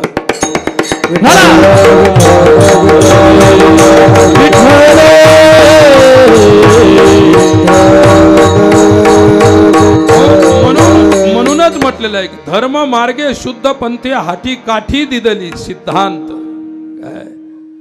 प्रपंच हा नाही जाणा एकाकार वृत्ती. आत्माकार वृत्ती झाल्यानंतर प्रपंच नावाची वस्तूच भासत नाही. काय जोपर्यंत अज्ञान आहे तोपर्यंत भास आहे. जोपर्यंत आपण मन आणि इंद्रियाच्या अधीन आहे तोपर्यंत भासामध्ये गुंतलेलो आहोत. आणि ज्यावेळी मन आणि इंद्रियाच्या पलीकडे पोहोचाल, परे हुनी परते घर तेथे राहू निरंतर. काय प्रकृतीच्या पलीकडे आमुचा प्रकृती पैलकडील भावो जली कल्पने विन लागसी पाहो. काय नचमस्तानी भूतानी पश्चिमे योगमैश्वरम. विठ्ठला विठ्ठला.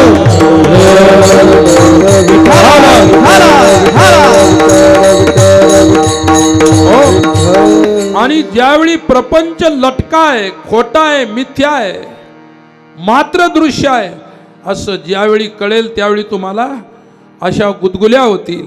काय तो प्रसंग जीवनात यायला भयंकर काहीतरी करावं लागतं, तोपर्यंत नाही होऊ शकत. आणि नंतर तुकोबाराय म्हणतात, विठले हे चिता प्रपंच वासुनी विठले हे चिता प्रपंच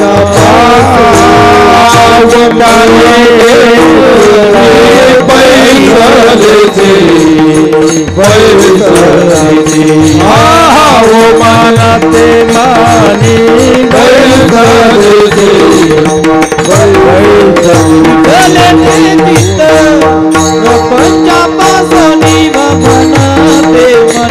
पैसले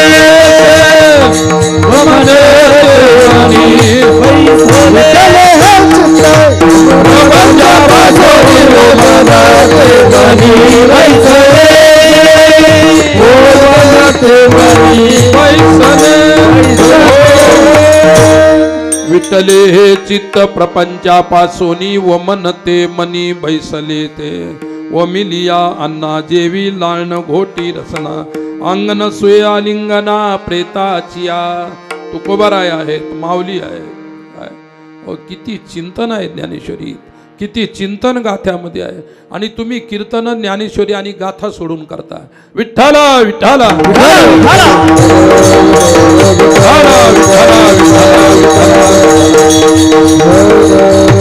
हो, मला एवढंच सांगायचं, आमच्या पूर्वजांनी जे सांगितलं आहे की नाही, स्वानंद सुखनिवासी जोग महाराज असतील, काय ब्रह्मलीन नाना महाराज साखरे असतील, विनायक नारायण जोशी साखरे महाराज असतील, आदरणीय दांडेकर मामा असतील, या लोकांनी कोणते कीर्तन केले, काय कसं शास्त्र चिंतन आपल्या गळी उतरवण्याचा प्रयत्न केला.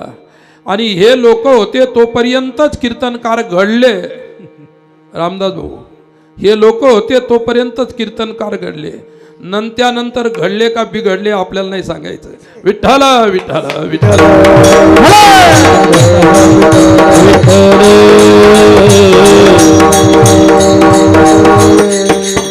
तुम्हाला जे सांगायचं ते तुम्ही सांगू शकता, फक्त वारकरी संप्रदायाच्या परंपरेला डाग लागायला नको असं सांगा.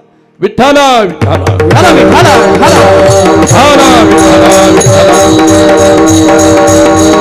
हो. आता इथं विषय आहे की प्रपंच लटकाय म्हणजे मिथ्या आहे, हरी सत्य आहे. हरिविना हाच सर्व इंद्रिये, आहाच म्हणजे व्यर्थ. हरीच्या व्यतिरिक्त, या हरिनामाच्या व्यतिरिक्त किंवा हरीच्या उपासनेच्या व्यतिरिक्त इंद्रिय जे काही करत असतील ते व्यर्थ आहे. लटिका व्यवहार सर्व हा संसार, वाया येर झार हरी बिन, वाया येर झार हरी बिन. लटिका व्यवहार सर्व हा संसार, वाया येर झार हरी बिन, हरी बिन वाया येर झार हरी बिन, हरी बिन. वा वा, चांगला अभ्यास करायचा. विठ्ठला विठ्ठल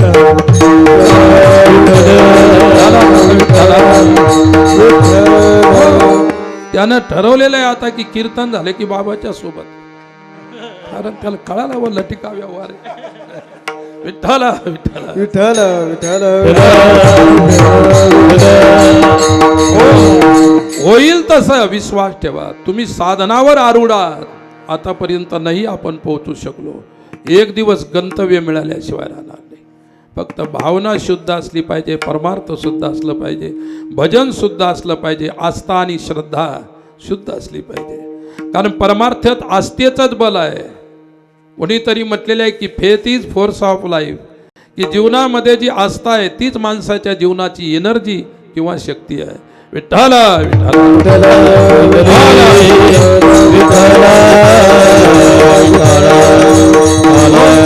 आणि त्या अनुभवाकरता, अनुभवापर्यंत पोहोचण्यासाठी दोन साधनं आहेत. एक पहिला आहे मौन आणि दुसरा आहे ध्यान. त्याच्याविषयी दुसऱ्या चरणात सांगतात. लटके ते मौन, लटके ते मौन, निजेचे ध्यान, ब्रह्मचारी ध्यान. लटके ते मौन, लटके ते मौन, लटके ते मौन, लटके ते मौन. प्रभाते स्वप्न लटके ते मौन, हरि बिन ध्यान. हरि बिन ध्यान नटवना है, नटवना है. लटके ते मौन, लटके ते मौन, रमते ते ध्यान, रमते ते ध्यान. लटके ते मौन, हरि बिन ध्यान नश्वर है, हरि बिन ध्यान नश्वर है. लटके ते मौन, लटके ते मौन, रमते स्वप्न लटके ते मौन. विठ्ठला विठ्ठला विठ्ठला विठ्ठला विठ्ठला. ओ लटिके ते मौन, भ्रमाचे ते स्वप्न, हरिवीन ध्यान नश्वराव घे. काय करण्यासाठी मौन आणि काय करण्यासाठी ध्यान शास्त्र सांगते. संसारो स्वप्न तुल्यो हि राग द्वेषादि संकुलः, स्वकाले सत्यवत भाती प्रबोध्यो अस्त्यवत भवेत, असत्यवत भवेत.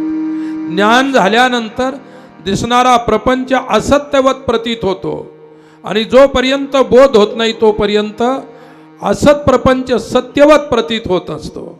आणि हे कळण्यासाठी मौन आहे. मौन काय पहा, मौनाचा संबंध इंद्रिय जी आहेत, मागे इंद्रिय शब्दाचा प्रयोग केला त्यांनी. 11 इंद्रिय आहेत, पंच ज्ञानेंद्रिय आहेत, पंच कर्मेंद्रिय आहेत, 11वं मन सुद्धा इंद्रिय आहे काय. आणि मौनाचा संबंध मनरूपी इंद्रियाशी आहे. मौनाने मनाला शांत करायचं आहे, मौनाने मनाला स्थिर करायचं आहे, मौनाने मनाचा विक्षेप काढायचा आहे मौनाच्या द्वारे. म्हणून मौन आहे. नाही तर नुसतं थोबाड बंद केलं की झालं मौन. काही काही बोलत नाही, चेत लिहित बसतात. कोणी पाठीवर लिहून देतं, कोणी वही ठेवलेली आहे, कोणी हातावर रेषा ओढतात, कोणी मातीवर. काय हा मौनाची विटंबना आहे ती. ते मौन नाही. विठ्ठला विठ्ठला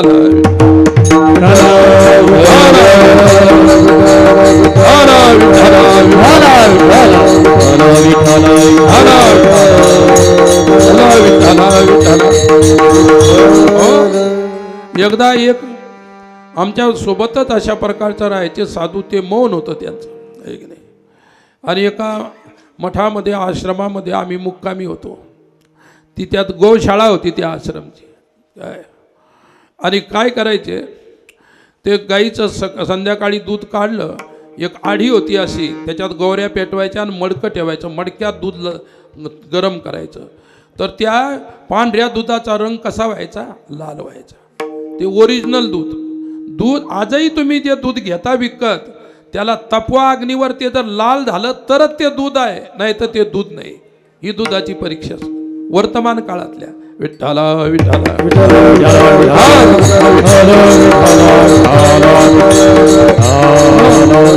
मातीच्या मडक्यात ते ठेवलेलं 3-4 किलो दूध असेल बा, 3-4 लिटर.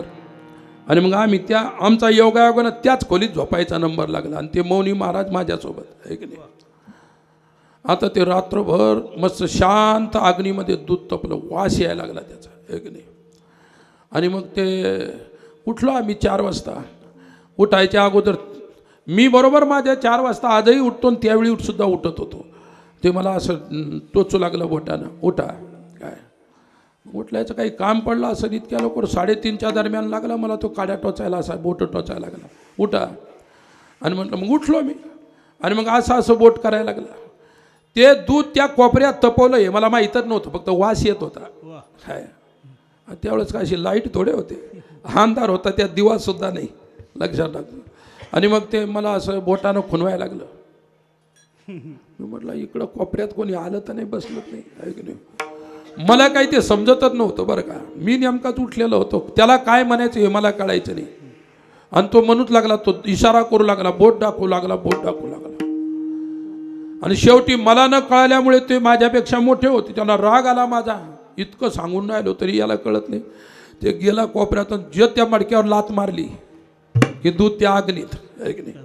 त्याला प्यायचं होतं उठल्याबरोबर दूध, आणि ते मला आणायचं सांगत होता, पण मला ते काही समजतच नव्हतं काय सांगून राहिलं. कारण मी तिथं पाहिलंच नाही, तो मडकं ठेवलेलं आहे म्हणून. अंदाज लावायला काहीच नव्हता अंधारात. आणि अंधारात कुठं अंदाज लावता येतात, अंदाज प्रकाशातच लावता येत असतात, लक्षात ठेवा. आणि अंधारात ज्यांनी आजपर्यंत अंदाज लावले ते सर्व फेल झालेले आहेत. विठ्ठला विठ्ठला विठ्ठला विठ्ठला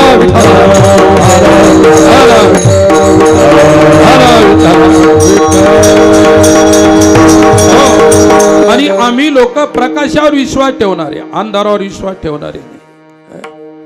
अंधारावर कोण आंधळा माणूस ठेवला अंधारावर विश्वास त्याला, कारण त्याला प्रकाश माहीतच नाही म्हणून ठेवेल तो.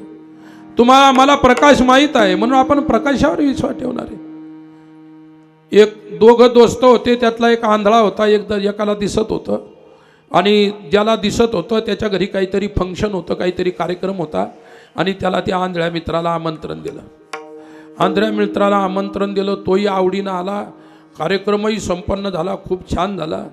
आणि तेव्हा असं करता करता सूर्यास्त झाला, अंधार झाला.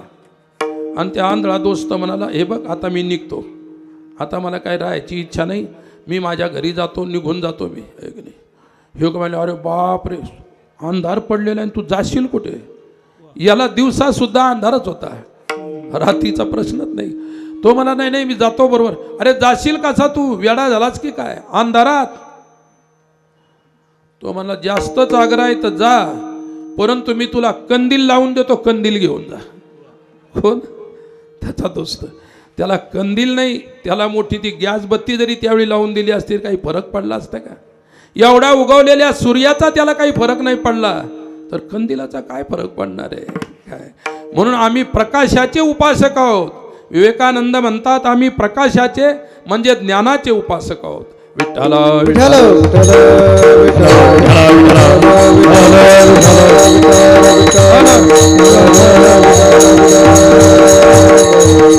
हो. तत् शब्द नपुसकलिंगी आहे, स्वप्न शब्द सुद्धा नपुसकलिंगी आहे. म्हणून या ठिकाणी ते शब्दाने स्वप्न सांगितलं काय, ते शब्दाने भ्रम सांगितला आणि सांगितलं की मौन लटका आहे. मौन सुद्धा खोटं आहे. ज्ञानदेव मौन जपमाळ तारी, ज्ञानदेव मौन जपमाळ तारी, ज्ञानदेव मौन जपमाळ तारी, ज्ञानदेव मौन जपमाळ तारी. धरुणी श्री हरी जपे सदा, धरुणी श्री हरी जपे सदा, धरुणी श्री हरी जपे सदा. हरि मुखे मना, हरि मुखे मना, हरि मुखे मना, हरि मुखे मना. ज्ञानदेव मौन जपमाळांतरी धरोनी श्री हरी, धरोनी श्री हरी नंतर मौन. अंतरा श्री हरी धरा आणि नंतर मौन धरा. मौनाचं एक छोटंसं उदाहरण सांगतो. मौन कसा भ्रम आहे, मौन कसा मिथ्या आहे, मौन कसं लटका आहे काय. पहा, एकदा मी उर्दू साहित्य वाचलं. उर्दूची हिंदीमध्ये ट्रान्सलेट केलेलं एक पुस्तक होतं, ते मी वाचलं. त्याच्यामध्ये एक मजेदार गोष्ट होती, फार जुनी गोष्ट आहे ती. तर एक इस्लाममध्ये एक पोचलेला फकीर होता ज्याचं नाव हसन बसरी होतं आणि एक रुबिया नावाची फकीरीन होती, ती सुद्धा पोचलेली होती. जास्त थोडं शिल्लक यायला लागलं म्हणतं ते पोचलेले कीर्तनकार आहेत. कुठं पोचलेले आहेत हे नाही सांगत, फक्त पोचलेले आहेत. विठ्ठल विठ्ठल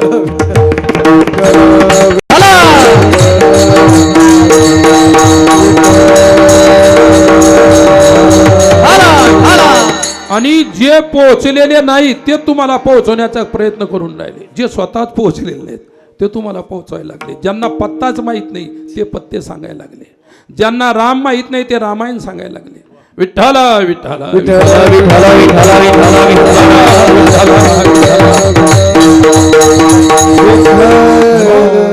जे आहे ते चांगलं आहे, लक्षात ठेवा. मला एवढंच म्हणायचं. हसन बसरी एके दिवशी कुठेतरी जात असताना नमाजाची वेळ झाली आणि त्या लोकांमध्ये आपल्या अल्लाच्या प्रती अनन्य निष्ठा असते. आपल्यालाही लाजावं लागेल त्यांचं पाहून, पण आपण काही लाजत नाही, काही करतही नाही, आहे की नाही. आपण तिकडं टाळ वाजले की आपण दुसरीकडे रस्ता काढतो. तिथून गेलं तर आपल्यालाही टाळ घेऊन उभं राहावं लागेल. ही आपली तयारी आहे. एवढी आस्था तुम्हाला तुमच्या धर्माच्या प्रती आहे, तुमच्या पंथ संप्रदायाच्या प्रती आहे. काय तुम्ही पुढे घेऊन जाल कोणाला? काहीच नाही, नुसतं थोतांड आहे. विठ्ठल विठ्ठल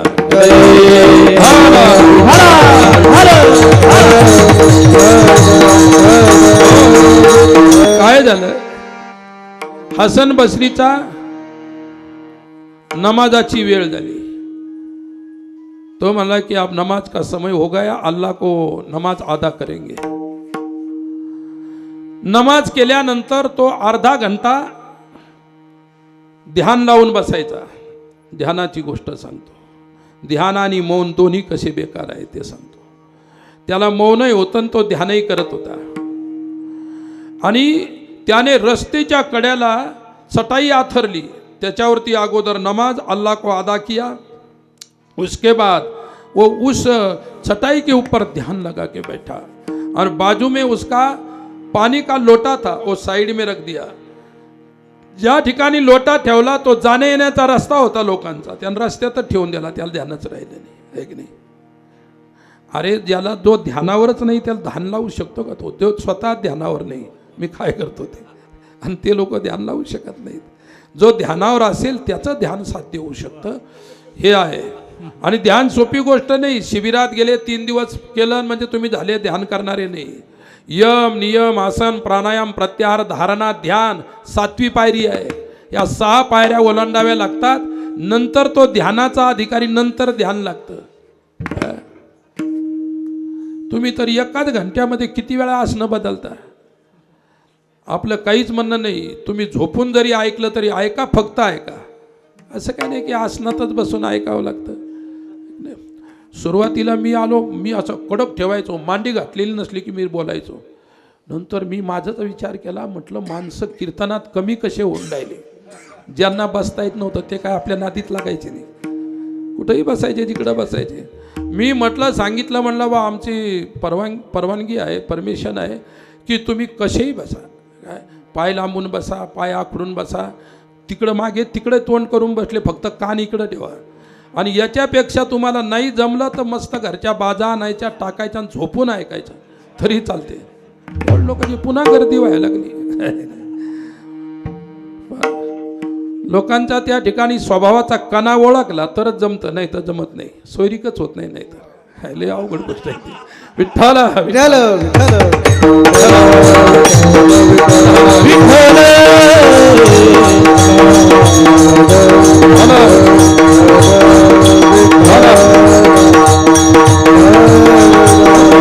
नाही तर काहीच्या काही विपरीत होतं. एक माझा दोस्त होता, त्याचं इकडून डुबं निघलं होतं मागून, आणि कोठीतरी ते ठीक करून देणारा होता. मग मी त्याला तिथं घेऊन गेलो. म्हटलं बा आपला दोस्त सरळ झाला तर बरं होईल. म्हणजे स्वभावानं सरळ होता पण शरीरानं वाकडा होता. अष्टावक्र शरीरानं वाकडे होते पण स्वभावानं फार सरळ होते. आत्मज्ञानी पुरुष होते स्वभावानं. आणि मग मी त्याला नेलं आणि तो वैद्य होता वगैरे. म्हटलं बा याला करा दुरुस्त. म्हटलं याच्या पाठीचं जे काही आलेलं आहे टेंगूळ मागे, याला व्यवस्थित करा, काही मालिश वगैरे. ते म्हणे आपल्याजवळ खटका आहे, मालिश गिलीस काहीच नाही. बापरे, म्हटलं खटका काय पता नाही. टाकायचा मोडून सरळ चांगल्या माणसाला. काय त्यानं केला प्रयोग बा, काय 2-3 घंटे प्रयोग केला. मागचं ते टेकडं ते तर साफ झालं पण पुढून छाती निघली बाहेर. मागचं ठीक करायला गेलं तर पुढून आलं. उपयोग काय झाला? ते म्हणे तो माझा दोस्त मला मागूनच बरं होतं, पुढचं लय बेकार, लय त्रास होऊन राहिला. म्हटलं जायचं का त्याच्याकडे पुन्हा जशाला तसं करून घ्यायला? ते म्हणलं पुढं राहिलं चालतं पण आता मागही नको, जसं आहे तसं ठीक आहे. काय करता, पुन्हा दाबलं तर मरायचा. अवघड गोष्टी आहेत. विठ्ठला विठ्ठला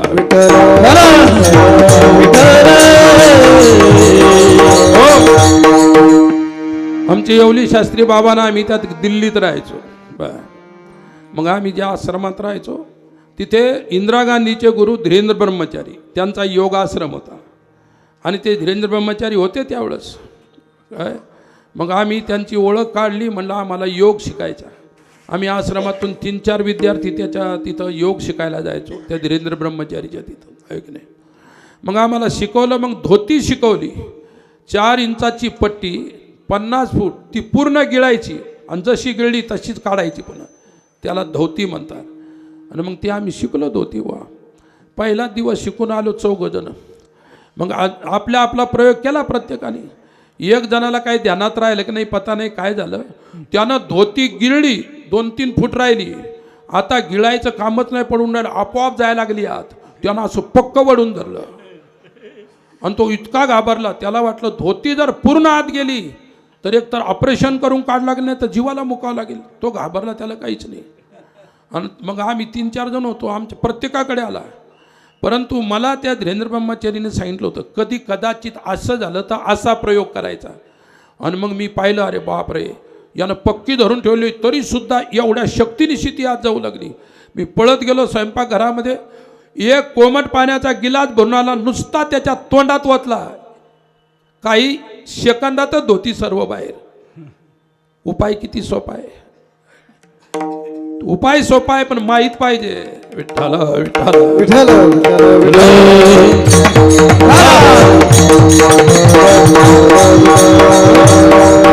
अरे तो म्हणे तू बरं झाला तू सापडला ना, म्हणून वाचलो म्हणाले, नाही तरी पूर्ण आतच गेलं असतं, आताड्यात गुंडाळलं असतं. ते किती ऑपरेशन करूनही ते काढता येत नव्हतं म्हणून, इतकं कठीण काम होतं. अरे माहीत होतं म्हणून मी त्याच्या तोंडात पाणी टाकलं. मला माहीत नसतं तर मलाही धरावं लागली असती ओढून ती.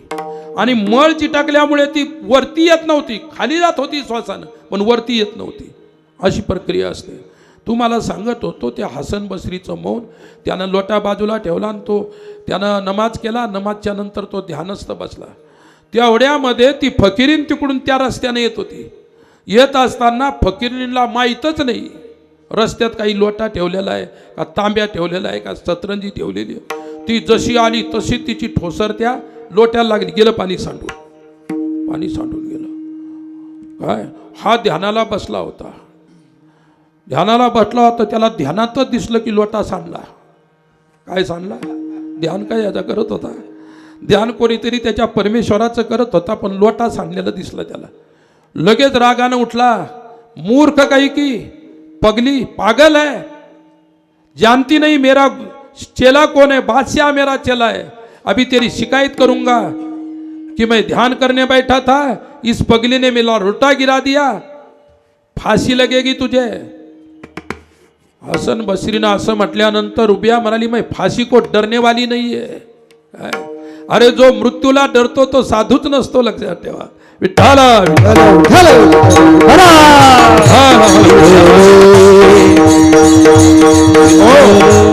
काळ सलाम गुलाम करी तुकया जगा काळ खाय आम्ही माथा दिला पाय, आम्ही माथा दिला पाय, आम्ही माथा दिला पाय, आम्ही माथा दिला पाय, माथा दिला पाय, आम्ही माथा दिला पाय. जगा काळ खाया मी माथा दिला पाय. एवढं सामर्थ्य साधूत आहे. तो हसन बसरी गेला बादशाहकडे, तिला घेऊन गेला सोबत ओढत ओढत. बादशाह ने कहा कि क्या बात है, औरत को पकड़ के लाया आज? बोले साहब बात बड़ी मजे की है. बोले इस पगली ने, मैं मेरे अल्लाह के ध्यान में मगन था, उसी समय ये रास्ते से राह से गुजर रही थी, गुजरते समय इसने मेरा लोटा गिरा दिया. साहब आप मेरे चेले हैं, इसको फांसी होना चाहिए, तुम्हारे गुरु का लोटा गिरा दिया. त्यानं त्याची पोथी वाचली आणि त्याने बादशाहने विचारलं, तुमचा अध्याय संपला का? ते म्हणे माझा अध्याय एवढाच होता की तिला फाशी मिळाली पाहिजे. म्हणे बाई तुला काही बोलायचं तर बोल. ती म्हणली तुमच्यासारख्या मोठ्या व्यक्तीपुढे मी काय बोलू शकते, फकीर साहेबासारख्या महान पुरुषापुढे मी काय बोलू शकते, पण आज बोलणं भागच आहे म्हणून बोलते, तुमची आज्ञा आहे म्हणून. काय नाही, मला एवढंच म्हणायचं, तुमचे गुरु हसन बसरी अपने अल्लाह के ध्यान में मग्न थे, वो तो अल्लाह का ध्यान कर रहे थे. मैं पगली मेरे परमेश्वर के ध्यान में मगन थी. साहब मुझे कुछ प्रपंच की बातें ही न सुस्ती थी, मैं तो ऐसी चली जा रही थी. चलते चलते मुझे पता नहीं इनका लोटा रास्ते में था, गिर गया होगा मेरा पैर लगने से, कोई पता नहीं, मुझे तब भी पता नहीं है.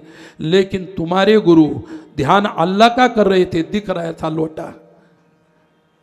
बादशाह ने कहा कि फिर उसने कहा कि आप जिसका अपराध होगा उसको फाशी दीजिएगा. साहब लगेच बादशाहने सांगितलं, गुरु म्हणजे गुरु झाला म्हणजे काय झाला, खोटे काम करतो, जाओ हसन बसरी को फाशी देतो. ध्यान कशाचं करत होता?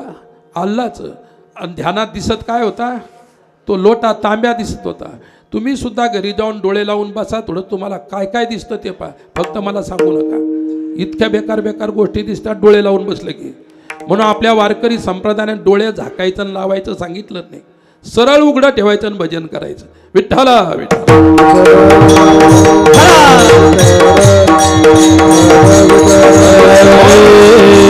म्हणून मौन नश्वर, ध्यान नश्वर आहे, लक्षात ठेवा. साधन नश्वर असतं आणि साध्य सत्य असतं. आणि ज्यावेळी साध्य प्राप्त होतं, साधने सरती अपैसी, प्राप्ती झाली या जैसी, साधने सरती अपैसी. आणि मग तुम्ही काही करा, लटकिया वित्पत्ती हरिवीन करीती, हरी नाही चित्ती तो शवदाना. शब्दांच्या वित्पत्ती, विद्वान लोक वित्पत्तीपूर्वक शब्दांचे खेळ मांडत राहतात, शब्दामध्ये आम्हाला गुंतवण्याचा प्रयत्न करतात, शब्दांचं अवडंबरण उभे करतात, परंतु म्हणतात ते सुद्धा लटका आहे. जोपर्यंत हरिचित्ताचा विषय नाही तोपर्यंत चित्त शेव म्हणजे प्रेत आहे. विठोबा रखुमा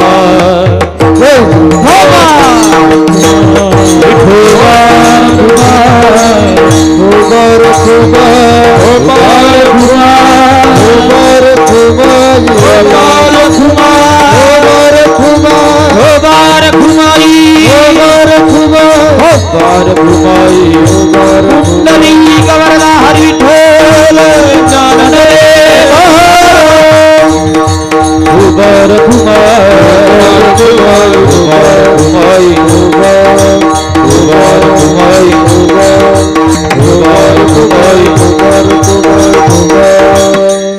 तुका मने हरी हे धरीशी निर्धारी तरी तो झडकरी जाशी वैकुंठा. येथे वैकुंठ शब्दाचा अर्थ परमात्मा आहे. परमात्म्याचं स्वरूप आत्मस्वरूप परमात्मा, मोक्ष स्वरूप परमात्मा. मग निर्धाराने परमेश्वराचं चिंतन कर, तू तुझ्या स्वस्वरूपाला प्राप्त होशील. अशा प्रकारचं हे चिंतन संपूर्ण अभंगाचं शब्दशः चिंतन मी तुम्हाला सांगितलेलं आहे.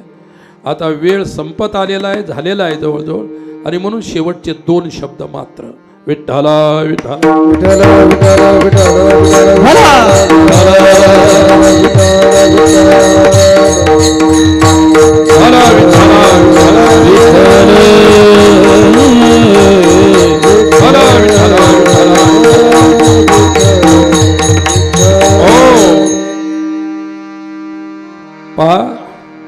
आज अनेक वर्षानुवर्षापासून परमवंदनीय परमादरणीय प्रातस्मरणीय संत सुखदासजी महाराज यांच्या द्वारा जो विवेकानंद जन्मोत्सव किंवा जयंती महोत्सव सुरू केलेला आहे.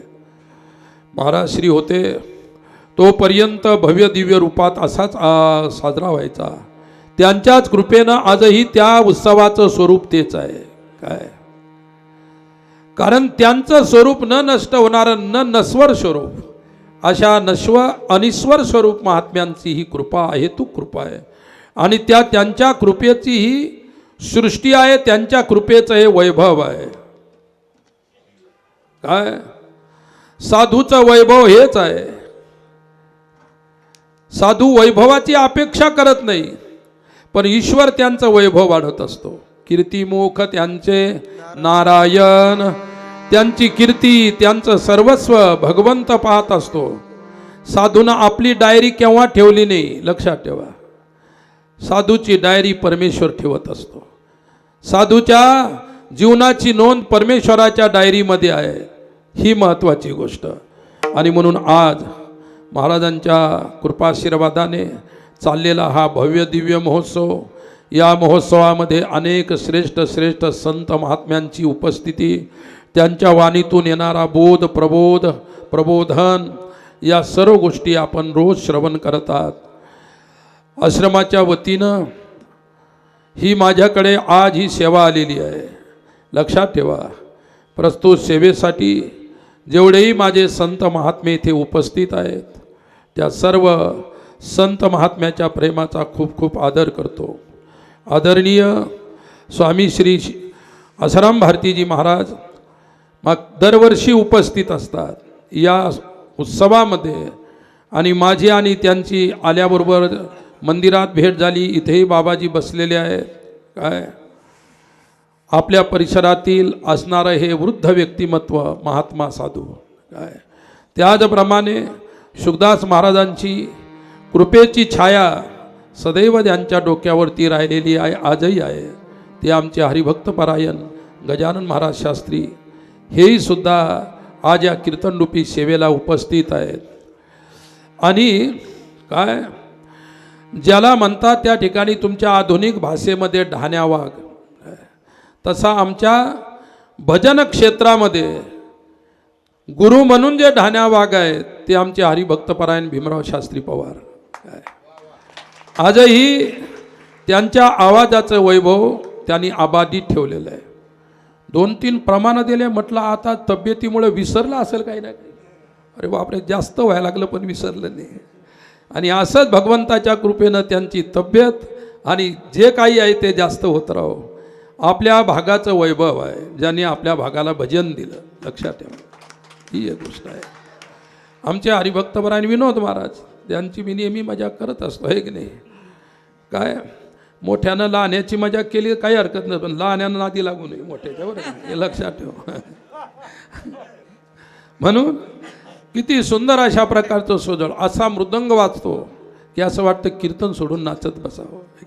इतका सुंदर त्या ठिकाणी हे हा मृदंग. आणि आमचे विनोद महाराज सुद्धा आपल्या परिसराचं वैभव आहे महाराज. काय सांगू तुम्हाला, रात्री एक दुःखद घटना घडली इकडं महाराष्ट्रामध्ये. 3 असणारे जवान वादक पोरं, इतकं छान वाजवत होतं एक माझ्या कीर्तनात नेहमी काय, परंतु मोटरसायकलवर 3 बसलेले आणि पुढून कार आली आणि ज्या रोडवर काही ट्रॅफिक नाही, शून्य रोड, त्याच्यावर ॲक्सिडेंट व्हावा. पहा कसा काळाचा घाला असतो, काय प्रारब्ध असतं, सामुदायिक प्रारब्ध तिघांचं. इतके गुणवान मुलं गेले. सकाळी मी ऐकल्यानंतर मी थक्कच होऊन गेलो. अरे बापरे म्हटलं काय. त्या कारनं 5 पलट्या घेतल्या, दोन्ही वेगात, अतिवेगात दोन्ही, आणि सुनसान रोडवर आणि दोघांची टक्कर झाली. 3 पोरं जागीत गेले. तो कारमधला आता औरंगाबादला सिरियस आहे काय. तर मला सांगायचं हे जीवन आहे महाराज. आणि आपल्या सुखदास महाराजांनी आपल्याला या जीवनाचं संपूर्ण चिंतन आयुष्यभर सांगितलं. महाराज सहज बोलायचे, सहज बोलणे हित उपदेश करुणी सायास. ते काही आमच्यासारखं कीर्तन प्रवचन पोथी पुराण वाचत नव्हते, परंतु जे जे बोलत होते ती पोथी होती. ही त्यांच्या जीवनाची विशेषता आहे. ते जेही शब्द बोलत होते ते पोथीच्या व्यतिरिक्त नव्हते, ते पोथीतले शब्द होते. आणि असं पोथीत ज्यांचं जीवन होतं असे आमचे सुखदासजी महाराज. आणि त्यांचा हा स्वामी विवेकानंदांचा असणारा उत्सव त्यांनी महाराजांनी सुरू केला. म्हणून स्वामी विवेकानंदाच्या जयंती महोत्सवाला हार्दिक शुभेच्छा तर देतोच, परंतु महाराजांचं स्मरण करतो. ते सुद्धा या परिसरातले माझे संगी होते, साथी होते. अंतरंगातल्या गोष्टी जर बोलायच्या असेल, मी ज्यावेळी यायचो ते सर्व हृदय खोलून माझ्या पुढे ठेवायचं काय. एक दिवस म्हणाले, महाराज मला नाही का, लोकांना वाटतं की हे सर्व सुखदास महाराजांचं आहे. मी तुम्हाला खरं सांगू का, माझं काहीच नाही याच्यातलं काय. लोक रिकामेच मला बदनाम करत आहेत की हे सुखदास महाराजांचं आहे, सुखदास महाराजांचं आहे. मला आताही जरी या लोकांनी इथून काढून दिलं तर मी हसतच जाईल. कारण मी ज्यावेळी इथे आलो त्यावेळी रडत आलो नाही. तुम्ही येताना रडत आले म्हणून तुमचं सांगता येत नाही हसत जाल का रडत जाल म्हणून. पण महाराज म्हणले मी हसत आलो आणि शेवटी हसतच जाणार आहे. आणि तसेच गेले ते शेवटी. तुम्हालाही हसवलं, आम्हालाही हसवलं, स्वतःही हसत हसत गेले. एवढं मोठं दिव्य व्यक्तिमत्व ज्या साधू पुरुषाचं होतं, त्यांचं इथं आल्यानंतर का स्मरण होऊ नये, अवश्य व्हावं. आणि म्हणून मला त्यांची सुद्धा इथं आल्यानंतर खूप आठवण होते. आणि या जाग्यावरती आल्यानंतर त्यांच्या आठवणी उजागर होतात. आणि म्हणून त्यांचंही स्मरण करतो. सज्जनांनो, आमचे शास्त्री बाबा आहेत काय, हरिभक्तपरायण येवले शास्त्री महाराज, हरिभक्तपरायण विष्णू शास्त्री महाराज काय. या दोघांची नेहमी इच्छा असते की मी आलो पाहिजे काय. मी माझ्याजवळ समय असल्यानंतर मी कोणालाच नाही म्हणत नाही काय.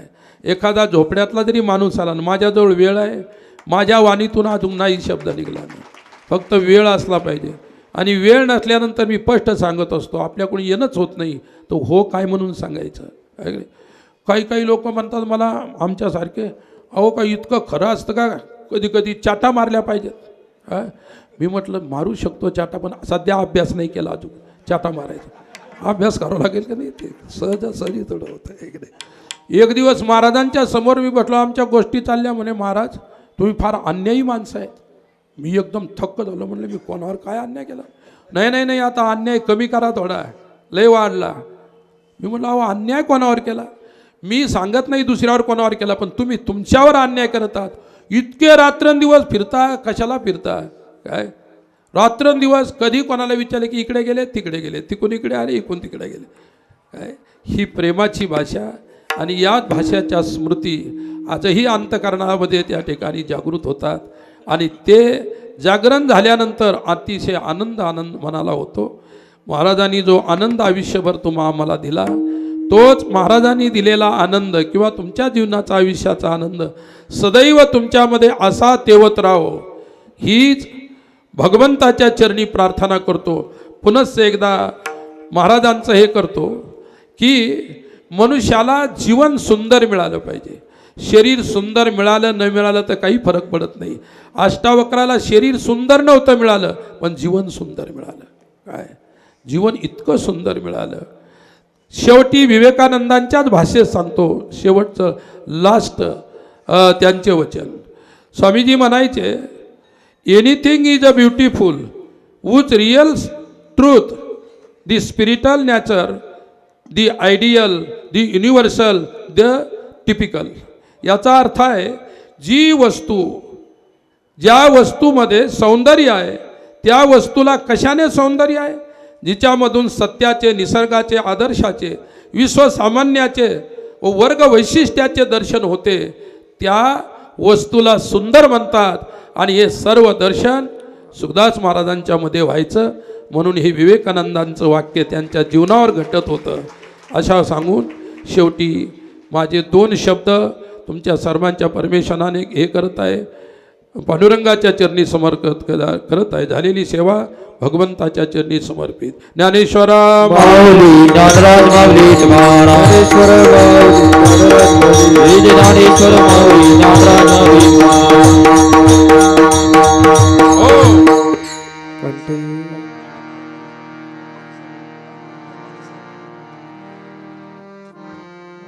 एक मिनिट भाऊ शास्त्रीजी, 1 मिनिट पा, मला आठवण नाही राहिली.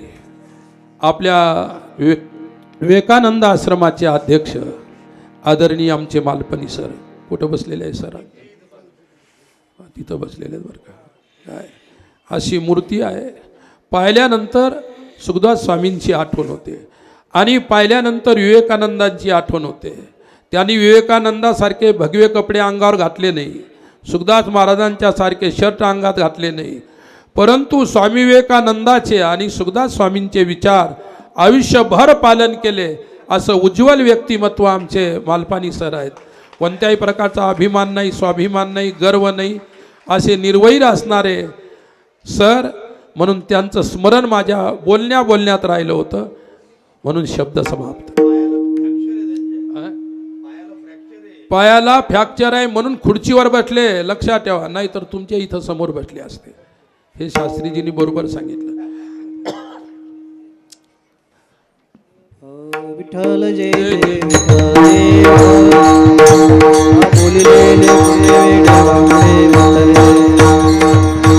महाराज तुम्ही नाही उचारिला बेकार